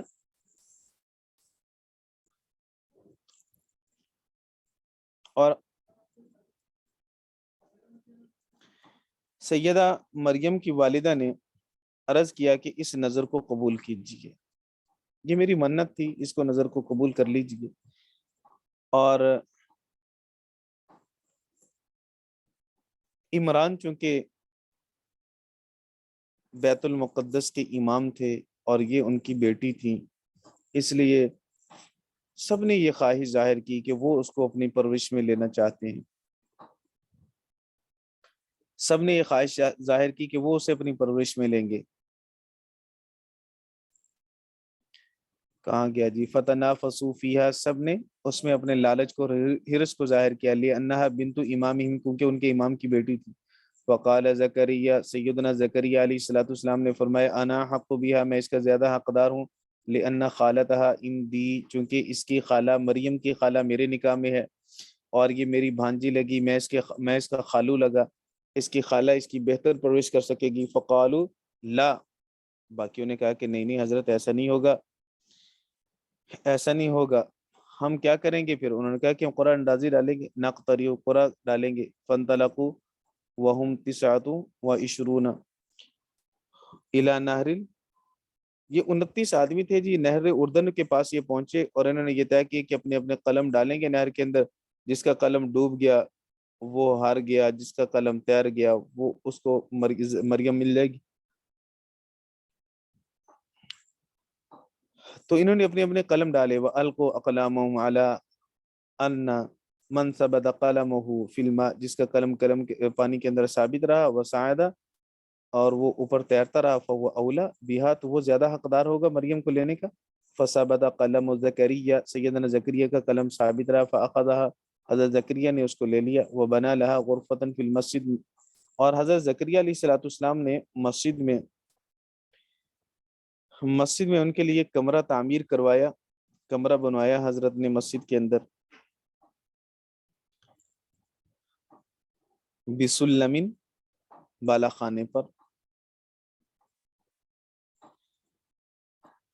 جہاں کوئی اور نہ جا سکے ان کے علاوہ، وہی رہیں، کوئی اور نہ ان کی طرف جا سکے. لا یصعد الیہا غیرہ، کوئی غیر اس کی طرف نہ چڑھ سکے. وکان یاتیھا باکلھا، حضرت زکریا مریم کے پاس کھانے کی چیز لاتے، کھانا پینا اور تیل وغیرہ لے کر آتے. فیجد عندھا فاکہۃ، تو وہ پاتے اس کے پاس فاکہۃ الشتاء، سردی کے میوے، فی الصیف گرمیوں میں، وفاکہۃ الصیف، اور گرمیوں کے میوے، فی الشتاء سردیوں میں. کما قال اللہ تعالی، جیسے کہ اللہ رب العزت نے خود ارشاد فرمایا. وکفلھا زکریا، زکریا نے اس کی کفالت کی. زکریا وکفلھا زکریا ضمھا الیہا، وفی قراءۃ بالتشدید ونصب زکریا. اچھا جی، کفالہ زکریا یعنی زکریا نے اس کی کفالت کی، یا زکریا نے اسے اپنے ساتھ ملا لیا. اور ایک قرات کے اندر تشدید کے ساتھ ہے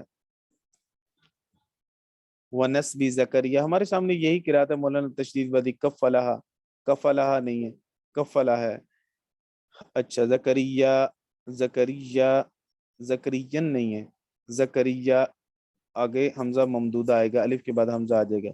ومقصورہ، اور ایک حمزہ مقصورہ کے ساتھ بھی ہے. زکریا ہمارے پاس الف مقصورہ، اور ایک قرات کے اندر الف ممدودہ ہے. والفاعل اللہ، اور فاعل پھر اللہ بنے گا. اللہ رب العزت نے زکریا کی کفالت بھی کی، اللہ نے مریم کی کفالت بھی کی.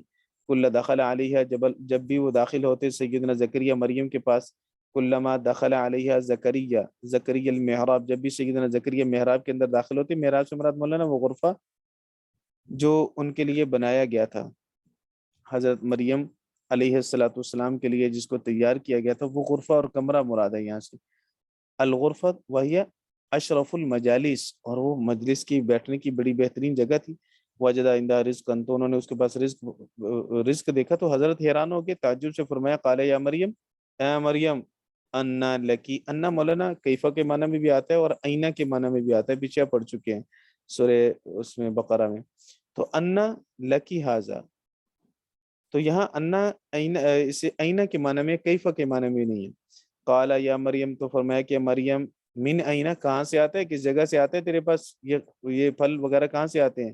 تو حضرت نے قالت وہی صغیرہ، حالانکہ اس وقت بچی تھی، چھوٹی تھی حضرت مریم. تو فرمایا ہوا من عند اللہ، وہ اللہ کی طرف سے آتا ہے. یاتینی بہ من الجنہ، میرے پاس جنت سے آتے ہیں یہ پھل، یعنی اللہ کے پاس سے آتے ہیں، مطلب جنت سے آتے ہیں، کیونکہ اللہ رب العزت نے جنت ہی میں یہ باغات سارے لگائے.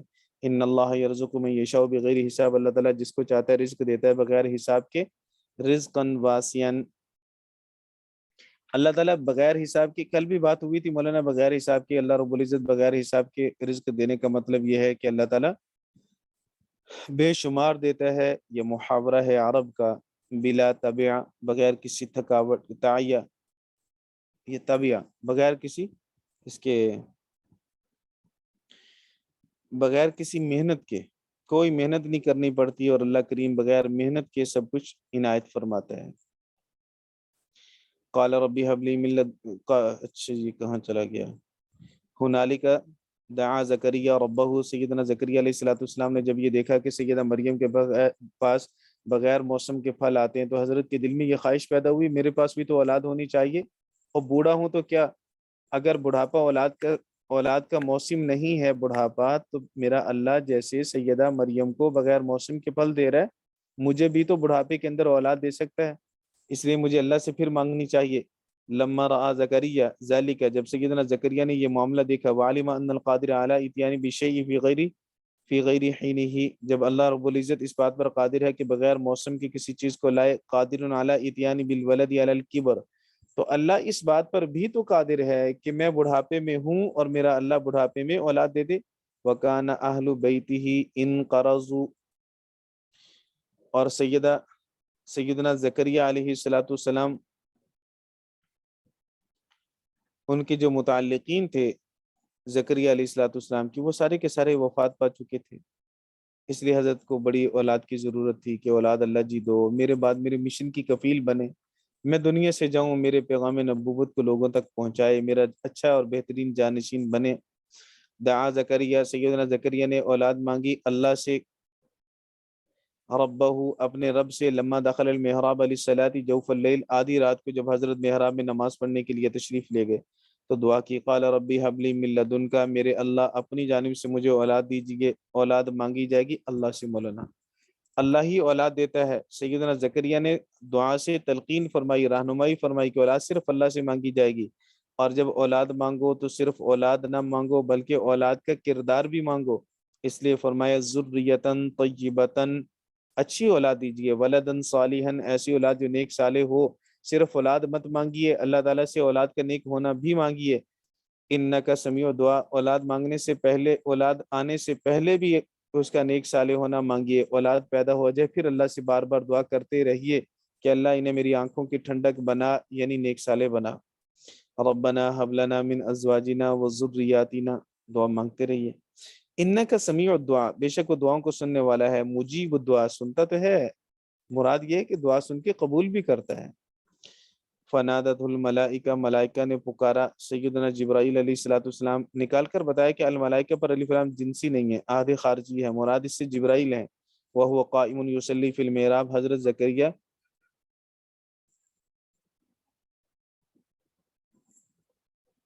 محراب میں کھڑے ہو کر نماز پڑھ رہے تھے، محراب سے مراد مسجد ہے،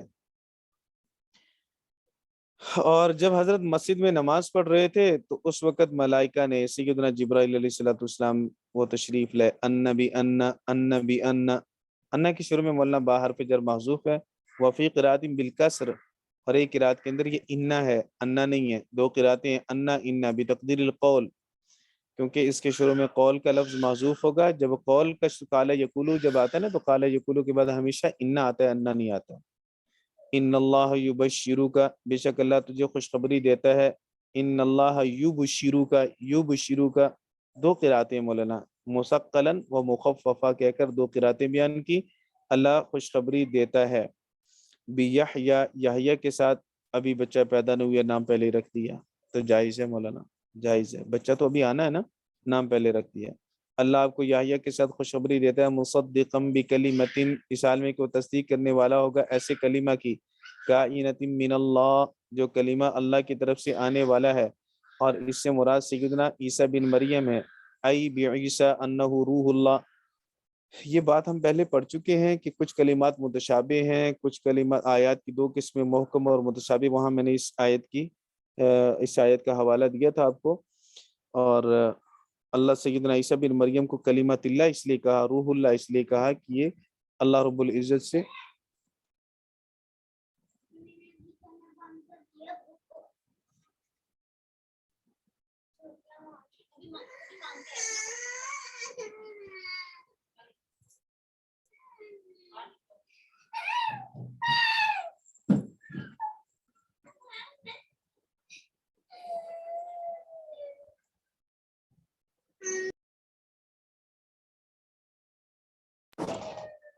جی تو فرمایا کلمت اللہ اس لیے کہا گیا، روح اللہ اس لیے کہا گیا کہ یہ عام انسانوں کی طرح ان کی تخلیق نہیں ہوئی، بلکہ ان کی تخلیق ہوئی ہے اللہ رب العزت کے کلمہ کن سے، وَسُمِّيَ كَلِمَةً لِأَنَّهُ خُلِقَ بِكَلِمَةِ کن، یہ کلمہ کن سے پیدا کیے گئے اس لیے ان کا نام کلمہ رکھا گیا، وَسَيِّدًا مَطْبُوعًا، ایسا سردار جس کی اتباع کی جائے، وَحُصُورًا مَنُوعًا عَنِ النِّسَاء، جس کو روکا گیا ہو عورتوں سے۔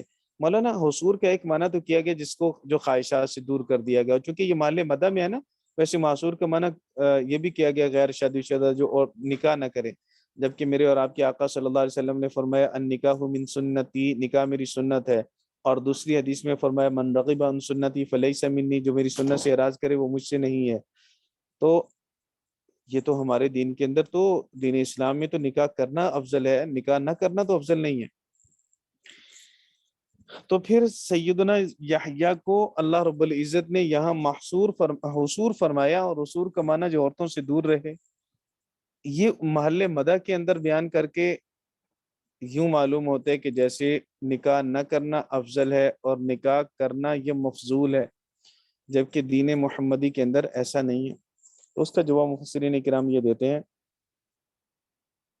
کہ اگر کسی کی حالت سیدنا یحییٰ علیہ الصلوۃ والسلام کسی ہو کہ ان پر آخرت کا غلبہ غالب ہو، اور خوف الہی سے، خشیت الہی سے وہ مرغوب ہو، اور خشیت الہی کا اتنا غلبہ ہو کہ دنیا کی طرف سرے سے توجہ ہی نہ ہو، بس آخرت آخرت آخرت، اور پھر اسے ڈر ہو کہ میں اگر شادی کر لوں گا تو پھر میں بیوی کے حقوق ادا نہیں کر سکوں گا، اس لیے کہ بیوی کی طرف التفات ہی نہیں ہے، اور دوسری طرف یہ یقین بھی مضبوط ہے کہ میں گناہ میں مبتلا بھی نہیں ہوں گا، بدکاری والے، زناکاری والے، وہ خواہش اتنی مغلوب ہو چکی ہے، وہ خواہش اتنی دب چکی ہے کہ اب اس کی رغبت ہی نہیں ہے اس کی طرف۔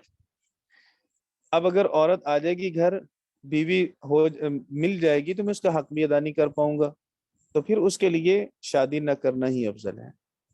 تو سیدنا یحییٰ علیہ الصلوۃ والسلام کی یہی کیفیت تھی کہ حضرت بالکل اللہ کی خشیت میں اتنے ڈوبے ہوئے تھے کہ خواہشات کی تو قریب ہی نہیں جاتے تھے، تو اس لیے اللہ رب العزت نے ان کی صفت میں یہ فرمایا حصور،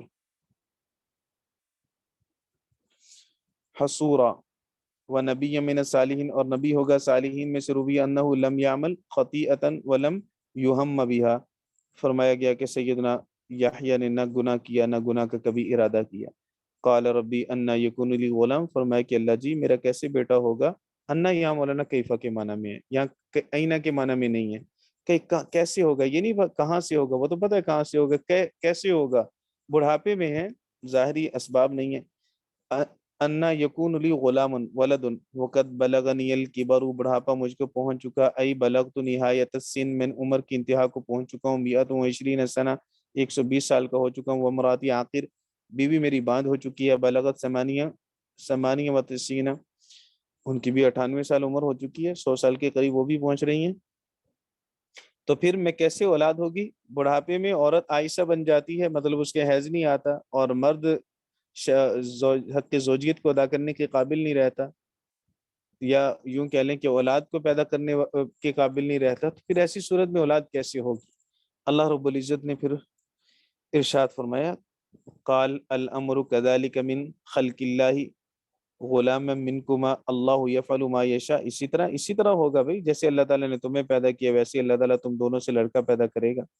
اللہ یفعل ما یشاء، اللہ جو چاہتا ہے کرتا ہے، لا یعجز عنہ شیء، کوئی چیز اس کو عاجز نہیں کر سکتی، ولی اظہار هذه القدرۃ العظیمۃ الہمہ اللہ السؤال لیجاب بها، یہ حضرت کو وہی بات ہے سیدنا ابراہیم علیہ الصلوۃ والسلام کا جیسے واقعہ پیچھے گزر چکا ہے، کیف ارینی تحیی الموتى، کیف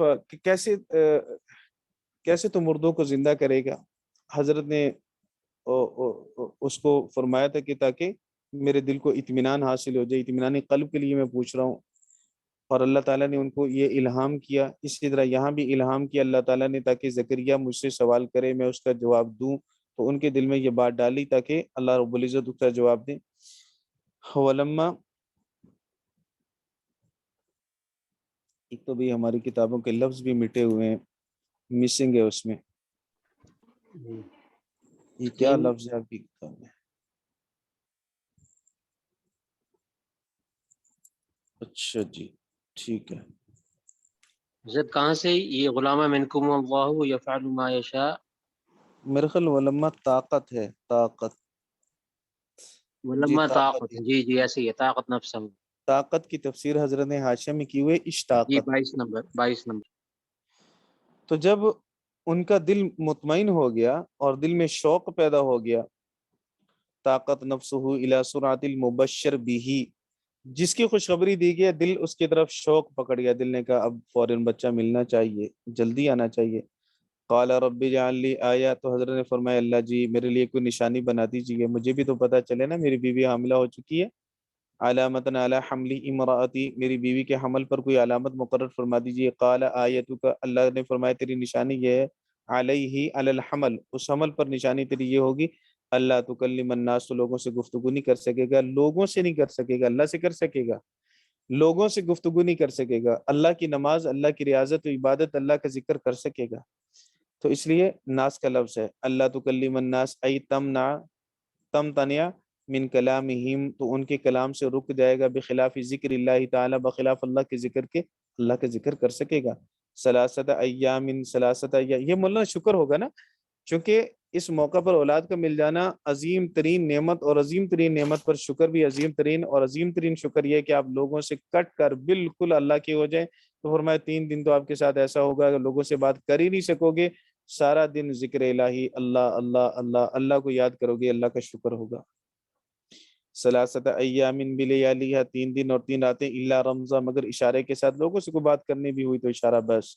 وَاذْكُرْ رَبَّكَ كَثِيرًا، ذکر کیجیے اپنے رب کا بہت زیادہ۔ وَسَبِّحْ بِالْعَشِيِّ وَالْإِبْكَارِ، تسبیح بیان کیجیے۔ سلی، یہاں تسبیح نماز کے معنی میں ہے، سلی بالعشی والابکار، صبح کو بھی اور شام کو بھی۔ اللہ رب العزت ہم سب کو صبح و شام اللہ کے ذکر میں مشغول رکھے۔ اللہ تعالی ہم ذکر کو اور ان عبادات کو، ٹوٹے پھوٹے نقص و عیب والے ان اعمال کو اللہ اپنی بارگاہ میں قبول فرما کر ہماری نجات اور بخشش کا ذریعہ بنا دے۔ ہدایہ۔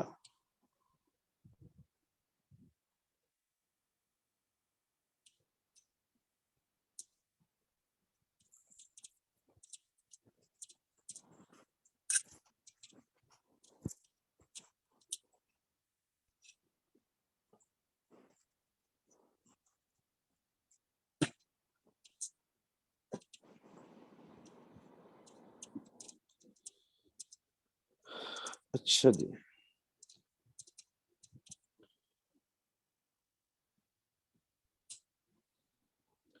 بسم اللہ الرحمن الرحیم۔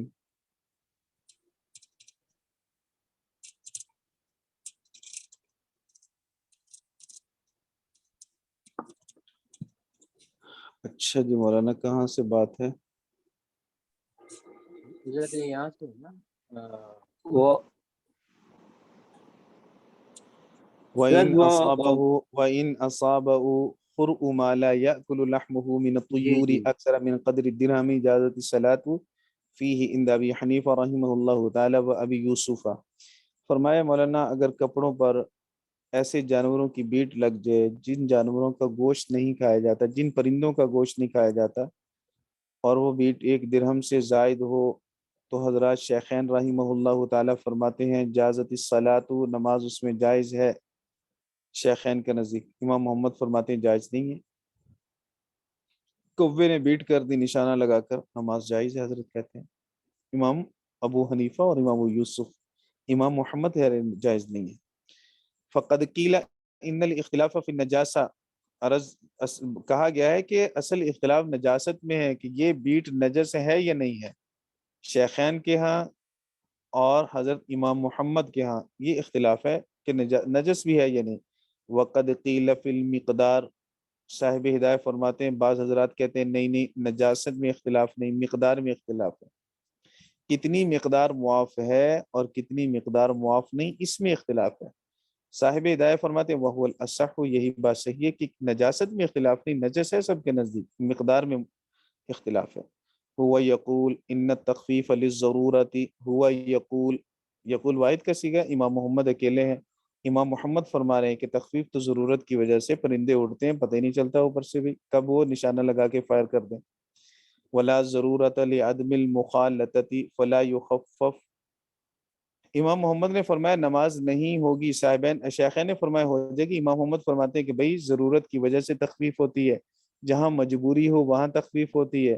پرندوں میں کون سی مجبوری ہے؟ پرندے آپ سے مانوس ہی نہیں ہیں، آپ کے پاس تھوڑی رہتے ہیں۔ یہ گائے بھینس تو وہ تو آپ سے مانوس جانور تھے، ان کا گوبر آپ کے پاس ہی انہوں نے کرنا ہے، آپ کی حویلی میں آپ کی جگہوں پہ کرنا ہے، آتے جاتے ان راستوں میں کرنا ہے جہاں سے آپ آتے جاتے ہیں، وہ پیشاب کریں گے، چونکہ آپ جانوروں سے مانوس ہیں، آپ پاس بھی کھڑے ہوں گے، جانور نے پیشاب کر دیا چھینٹے پڑ جائیں گے، وہاں تو مجبوری ہے، بچنا تھوڑا مشکل ہے، اس لیے وہاں ہم نے کہا کہ تخفیف کر دو، جبکہ یہاں تو کوئی مجبوری نہیں ہے، پرندے تو ویسے ہی متوحش ہوتے ہیں، وہ تو دیکھ کے بھاگتے ہیں انسان کو، اس لیے ان سے بچنا آسان ہے، مجبوری نہیں ہے۔ تو حضرت امام محمد نے فرمایا کہ ہوا یقول ان تخفیف للضرورت، تخفیف جو حکم میں آتی ہے یہ مجبوری کی وجہ سے آتی ہے، کہ ضرورت کی وجہ سے آتی ہے. ولا ضرورت، یہاں کوئی مجبوری نہیں ہے، کوئی ضرورت نہیں ہے. لعدم المخالطتی، چونکہ انسان کا پرندوں کے ساتھ کوئی اختلاط نہیں ہے. فلا یخفف، تو تخفیف بھی نہیں ہوگی حکم کے اندر. پرندے کی بیٹ نجاست غلیظہ تو غلیظہ ہی رہے گی. ولہما، صاحبین شیخین نے فرمایا انہا تضرق من الہوا، شیخین نے فرمایا بھئی وہ ہوا سے فائرنگ کرتے ہیں، ہوا سے وہ بیٹ کرتے ہیں. وتحامی انہو متعذرون، اور اسے بچنا مشکل ہے. اور ہم دیکھتے ہیں اس چیز کو بھئی، اب تو پرندے ویسے بھی کم ہو گئے نا، آبادیاں زیادہ ہو گئی، لوگوں نے شکار کیے مارے، تو پرندے کم ہو گئے. پہلے پرندوں کی تعداد بہت زیادہ ہوتی. جب ہم چھوٹے تھے ہم دیکھتے تھے کہ کووں کے بھی غول کے غول ہوتے تھے، ایسے جی، چڑیوں کے، کووں کے. جی جی. اب تو ابھی کچھ بھی بھی نظر کھلے نہیں آتا. ابھی تو پھر بھی ہیں، کھلے علاقوں میں نظر آتے ہیں حضرت. ہاں جی، وہ بھی یعنی ایسے جھنڈ کے جھنڈ نظر نہیں آتے نا. ہاں، تعداد بہت کم ہے. تعداد کم ہے، پہلے تو بہت زیادہ تعداد ہوتی تھی، ابھی کچھ عرصہ پہلے. اور جس دور میں یہ بات کی جا رہی ہے اس دور میں تو بہت زیادہ ہوں گے. تو اس لیے فرمایا جی. وَتَحَامِيَانُ مُتَعَذِّرُونَ، ان سے بچنا مشکل ہے. کب وہ بیٹ کر دیں اوپر سے، فتحققت ضرورت، ضرورت تو ثابت ہوگی نا. یہاں بچنا، نماز کے جا رہے ہیں راستے میں حضرت صاحب، اور اب تو لباس بھی ہر بندے نے کہ 20 30 جوڑے رکھے ہوتے ہیں، اور سواری بھی ہے، موٹر سائیکل ہے یا گاڑی ہے، وہ بیچارہ جلدی جا کے گھر کپڑے بدل لے گے. جب پیدل جانا ہے اور سواریاں بھی نہیں ہیں، مشکل حالات ہیں، کپڑے بھی اتنے نہیں، دھونے کا انتظام بھی اتنا نہیں، اس وقت کے حالات کو اگر سوچو تو یہ واقعتاً بچنا بہت مشکل ہے. ابھی فتح یہ پیچھے جو کہا انہا تجرب من الہوا، یہ کیا مطلب بنا اس کا؟ ہوا سے وہ بیٹ کرتے ہیں نا، تجریکو کو مانا بیٹ کرنا. اچھا اچھا اچھا، ٹھیک ہے. وہ ہوا سے فائرنگ کر رہے ہیں نا. جی جی. وہ فائرنگ جو کر رہے ہیں وہ ہوا سے گولہ باری کر رہے ہیں. اس لیے فرمایا کہ وَتَحَامِي عَنْهُ مُتَعَذِّرٌ، اس سے بچنا مشکل ہے. فَتَحَقَّقَتِ الضَّرُورَةُ، ضرورت ثابت ہوگی. وَلَوْ وَقَعَ فِي الْإِنَاءِ قِيلَ يُفْسِدُهُ، لیکن اگر پرندے کی بیٹ برتن میں گر گئی تو برتن میں دودھ ہے، چائے ہے، لسی ہے، پانی ہے، خراب کر دے گی. وَقِيلَ لَا يُفْسِدُهُ، اور بعض نے کہا کہ نہیں خراب نہیں ہوگا. لِتَعَذُّرِ صَوْنِ الْأَوَانِ عَنْهُ، کیونکہ برتنوں کو اس سے بچانا مشکل ہے. لیکن صحیح بات یہ ہے کہ مولانا برتن خراب ہو جائے گا، اس لیے کہ برتنوں کو بچانا آسان ہے، اس کو ڈھک دیا جائے اوپر، تو پرندے آئیں جائیں جو مرضی کرتے رہیں، اندر جو چیز برتن کے اندر موجود ہے وہ تو ناپاک نہیں ہوگی نا. اس لیے اس کو بچانا آسان ہے، اور جہاں بچانا آسان ہو وہاں ضرورت نہیں ہوتی، وہاں کوئی مجبوری نہیں ہوتی، حکم میں تخفیف بھی نہیں آتی. وَإِنْ أَصَابَهُ مِنْ دَمِ السَّمَكِ، اگر مچھلی کا خون پہنچ گیا، لگ گیا کسی کو، او من لعاب البغل او الحماری، گدے کا یا خچر کا لعاب لگ گیا، اکثر من قدر الدرہم، ایک درہم سے زائد اجزأت الصلاۃ فیہ، نماز اس میں جائز ہو جائے گی. اما دم السمک، بہرحال مچھلی کا جو خون ہے، فلأنہ لیس بدم علی التحقیق، تحقیقی قول کے مطابق مچھلی سے نکلنے والا خون خون نہیں ہوتا. خون وہ ہوتا ہے جو دھوپ میں کالا سیاہ ہو جائے، یہ دھوپ میں سفید ہو جاتا ہے، تو یہ خون نہیں ہے جی. مچھلی کے اندر جو خون ہے اس کو تحقیقی قول کے مطابق یہ خون کی تعریف اس پر صادق نہیں آتی. فلا یکون نجسا، لہذا وہ نجس بھی نہیں ہوگا. اور دموی جو چیز ہوتی ہے وہ پانی کے اندر زندہ بھی نہیں رہتی. ونبی یوسف رحمہ اللہ تعالیٰ انہ اعتبر فیہ الکثیر الفاحشہ، امام ابو یوسف رحمۃ اللہ علیہ فرماتے ہیں کہ نہیں، اگر کثیر فاحش لگ جائے، مچھلی کا خون زیادہ سارا کپڑوں پہ لگ جائے، کثیر فاحش کی پہلے تعریف ہو چکی ہے، تو پھر وہ نجس ہو جائے گا کپڑا. فاعتبرہ نجسا. واما لعاب البغل والحمار، بغل، خچر اور حمار کا جو لعاب ہے، فلأنہ مشکوک فیہ، چونکہ وہ مشکوک ہے. دلائل وہاں متعارض ہے مولانا، یہ آپ پڑھ لیں گے انشاءاللہ. فلا یتنجس بہ الطاہر، تو اس کے ذریعے سے طاہر چیز نجس نہیں ہوگی. کپڑوں کا پاک ہونا یقینی ہے، اور جس پانی میں خچر کا لعاب گرا ہے یا گدے نے منہ ڈال دیا تو اس پانی کا ناپاک ہونا یقینی نہیں ہے، وہ مشکوک ہے، کیونکہ خچر کا لعاب مشکوک ہے. لہٰذا مشکوک چیز سے یقینی چیز کی طہارت زائل. طہارت یقینی ہے اور نجاست یہ مشکوک ہے. جو چیز یقینی ہو وہ یقینی چیز سے زائل ہوتی ہے، یقینی چیز مشکوک چیز سے زائل نہیں ہوتی. فَإِنْ انْتَزَعَ عَلَيْهِ الْبَوْلُ مِثْلُ رُؤُوسِ الْإِبِلِ، فرمایا اگر پیشاب کی چینٹے سوئی کے نکے کے برابر لگ جائیں، فَذَلِكَ لَيْسَ بِشَيْءٍ، تو وہ کوئی چیز نہیں ہے، یعنی اس کا کوئی اعتبار نہیں ہے، اس سے بچنا مشکل ہے، نظر بھی نہیں آتے۔ لِأَنَّهُ لَا يُسْتَطَاعُ الْامْتِنَاعُ عَنْهُ، کیونکہ اسے بچنے کی طاقت نہیں ہوتی۔ جانور کے پاس سے گزرتے ہوئے جانور نے پیشاب کیا تو سوئی کے نکے کے برابر، وہ اس کی نوک کے برابر چھینٹے پڑ گئے تو اس سے بچنا بھی ممکن نہیں اور نظر بھی نہیں آتے۔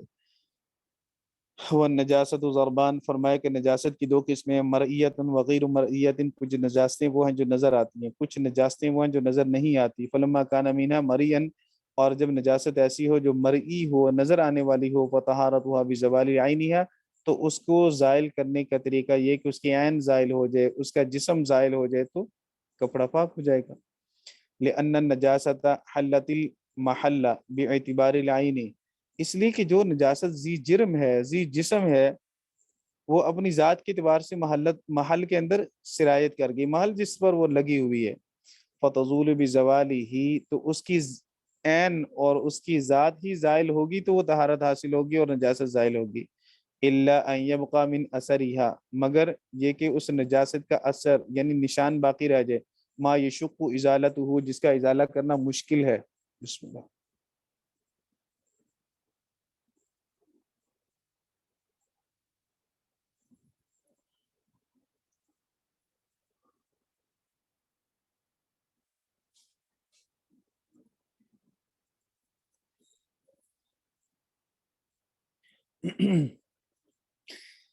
جس کا ازالہ کرنا مشکل ہے۔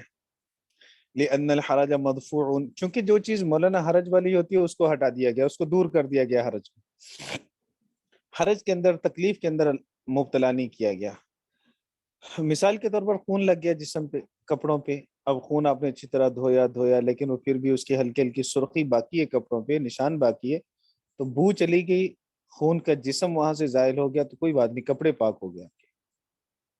یہی الباقی نجاستوں کا، گوبر کوئی اور نجاست لگ گئی، اپنا رنگ چھوڑ گئی کپڑے پہ لیکن بو اس کی ختم ہوگی، نجاست کا جسم ختم ہو گیا تو جائز ہے۔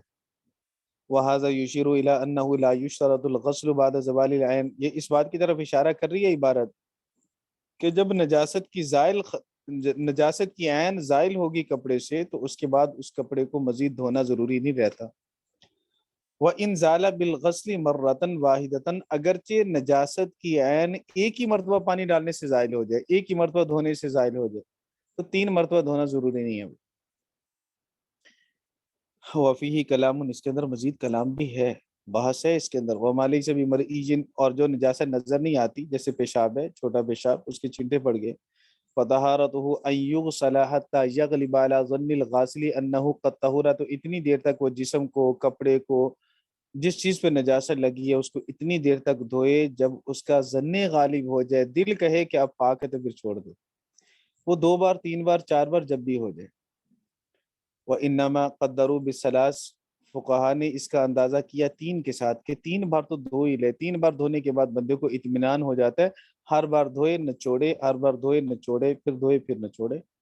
لأن غالب الظن يحصل عنده، کیونکہ 3 بار دھونے سے ظن غالب حاصل ہو جاتا ہے۔ فأقیم السبب الظاہر مقامہ، پھر سبب ظاہر کو اس کے قائم مقام کر دیا گیا، یعنی 3 کو ہی طہارت کے قائم مقام کر دیا گیا کہ 3 بار آپ نے دھو لیا تو کپڑا پاک ہو گیا، تیسیراً آسانی کے لیے۔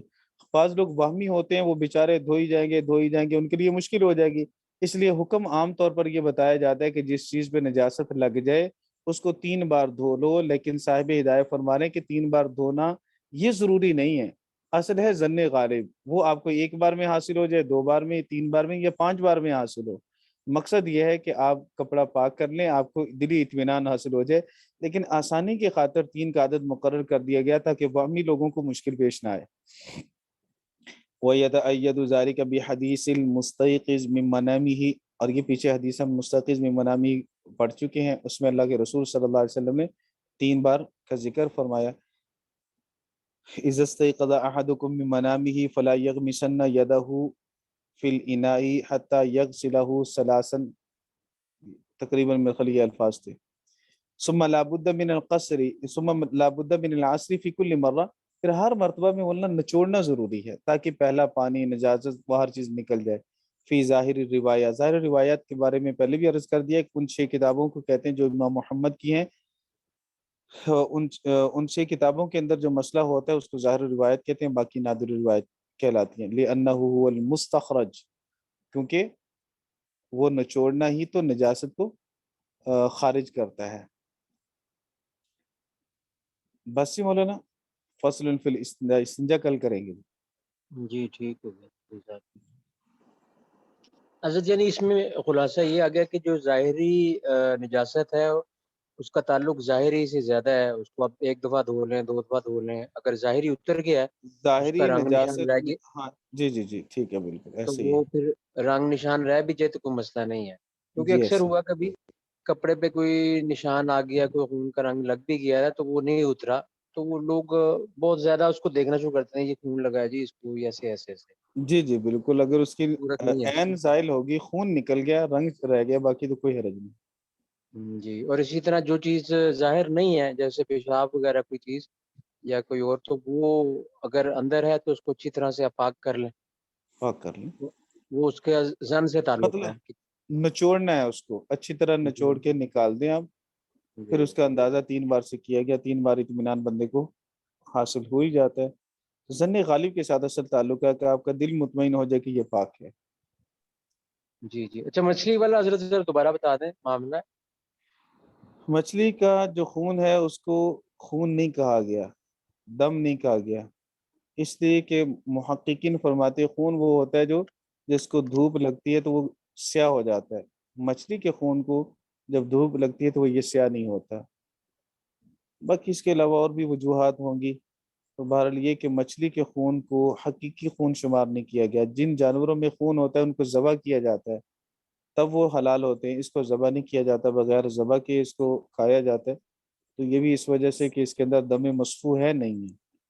ہاں، دم مسفوح نہیں ہے جی جی مچھلی میں۔ حضرت یہ مچھلی کا ذکر اس میں ویسے ہی آ گیا نا بیچ میں، کیونکہ پرندوں کا بھی آ رہا تھا تو پھر اس وجہ سے نہیں نہیں، ویسے کیوں آ گیا؟ یہ مسئلہ ہے نا، مسئلے مسئلہ کی ہے نا، وجہ یہ سے۔ مسئلہ تو ہے، میرا مطلب وہ وہاں اس سے پیچھے پیچھے پرندوں کی سارے بات ختم ہو گئی نا۔ مختلف چیزیں، گائے بھینس کا بھی ذکر آیا نا، پرندوں کا جی بھی جی آیا، جی مچھلی کا بھی آیا، تو سب جانوروں کا جن کے حکم میں کچھ فرق تھا وہ حضرت نے سارے بیان کر دیے۔ جی ٹھیک ہے ٹھیک ہے، السلام علیکم ورحمۃ اللہ وبرکاتہ۔ جزاک اللہ خیر۔ وعلیکم السلام ورحمۃ اللہ۔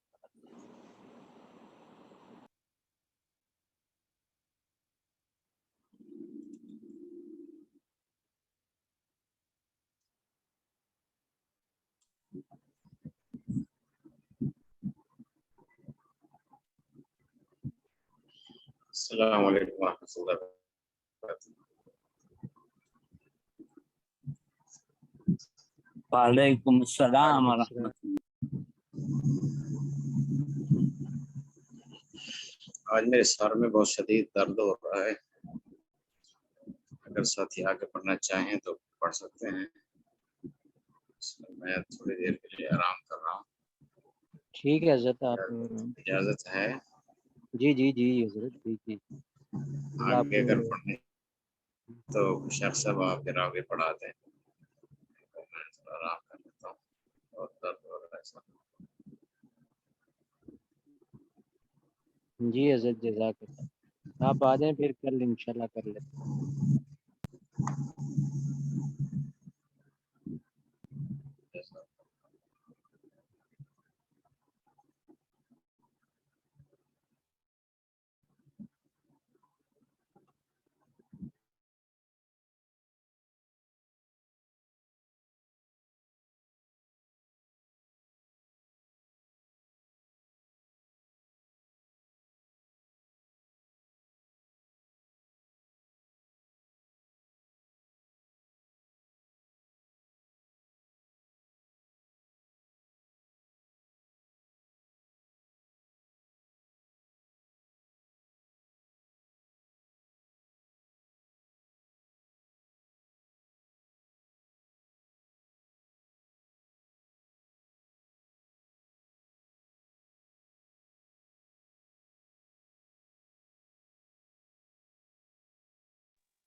اچھا وہ مفتی صاحب آ رہے ہیں، مفتی فیض صاحب، ٹھیک ہے جی، ساتھ ہی بیٹھیں۔ بس کہہ رہے 5 منٹ میں آ رہا ہوں میں، جلدی فارغ ہو جائیں گے انشاءاللہ۔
اچھا کسی نے وہ ہدایہ کا میں ذرا سبق صحیح نہیں سن سکا، کوئی دہرا دے گا ذرا، ہدایہ کا جو پہلے سب سے پہلا ہوگا۔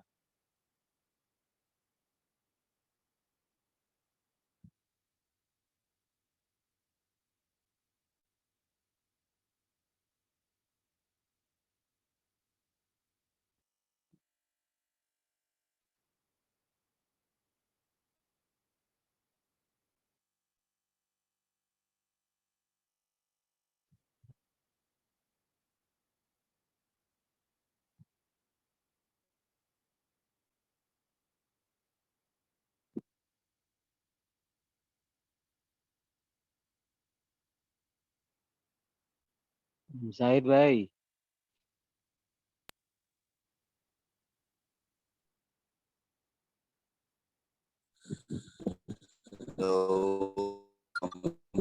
جی، زاہد بھائی آواز آ رہی ہے آپ کی۔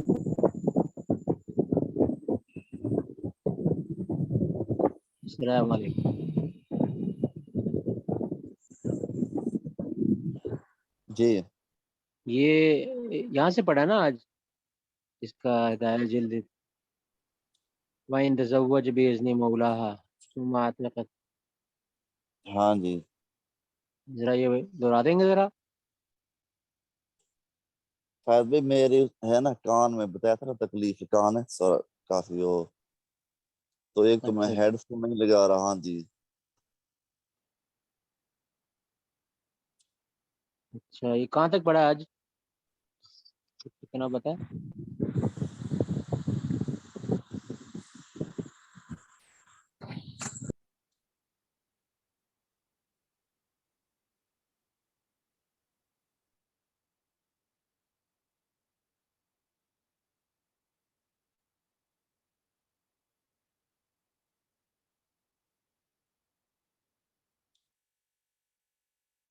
From the best farms, we pick the finest fruits, pure and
السلام علیکم ورحمۃ اللہ وبرکاتہ. وعلیکم السلام ورحمۃ اللہ وبرکاتہ.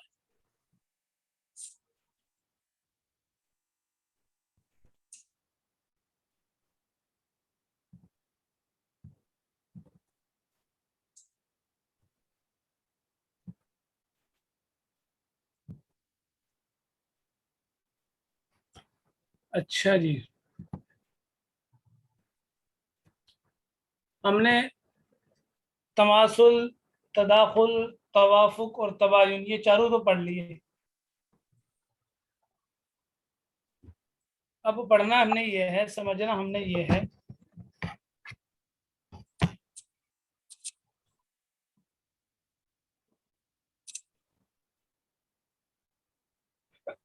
کہ دو عددوں میں کون سی نسبت ہے، اس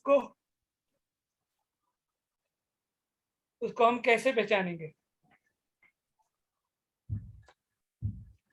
کہ ان میں تماثل ہے، تداخل ہے یا توافق ہے.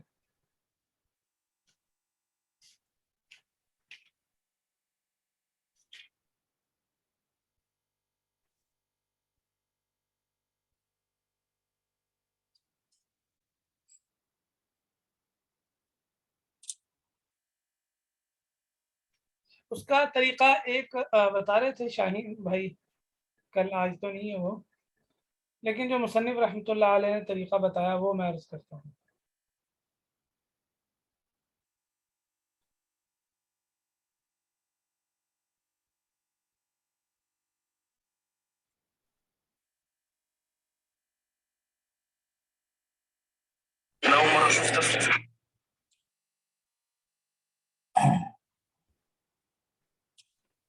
اس کا طریقہ یہ ہے کہ دیکھیں مصنف کیا کہہ رہے ہیں، وطریق معرفت الموافقت والمباینت بین العددین، دونوں عددوں میں موافقت مباینت پہچاننے کا طریقہ کیا ہے.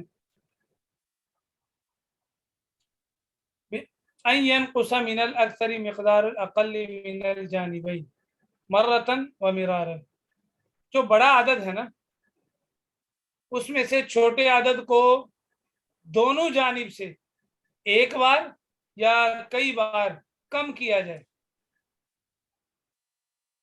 پھر جو کم کرنے کے بعد جو عدد بچ جائے گا نا، جو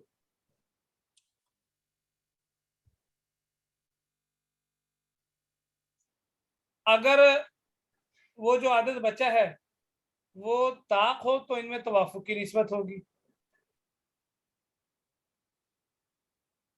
یا یوں کہہ لیجیے کہ اگر وہ عدد دو ہو تو ان میں توافق کی نسبت ہوگی، اگر جو بچا عدد ہے وہ ایک ہے تو پھر تباین کی نسبت ہوگی. یہ تو آپ لوگوں کو بات کچھ سمجھ میں آئی ہوگی، مثال سے زیادہ سمجھ میں آ جائے گی.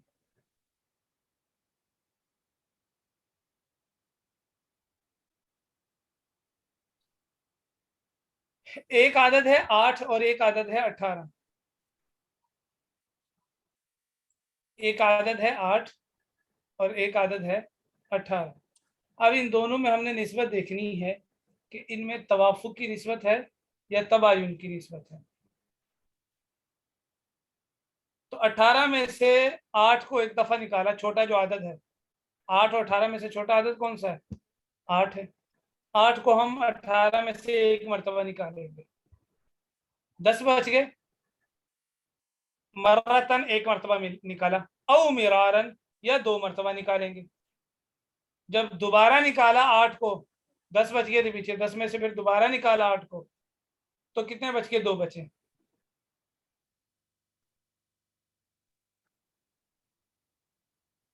کتنے بچ گئے جی؟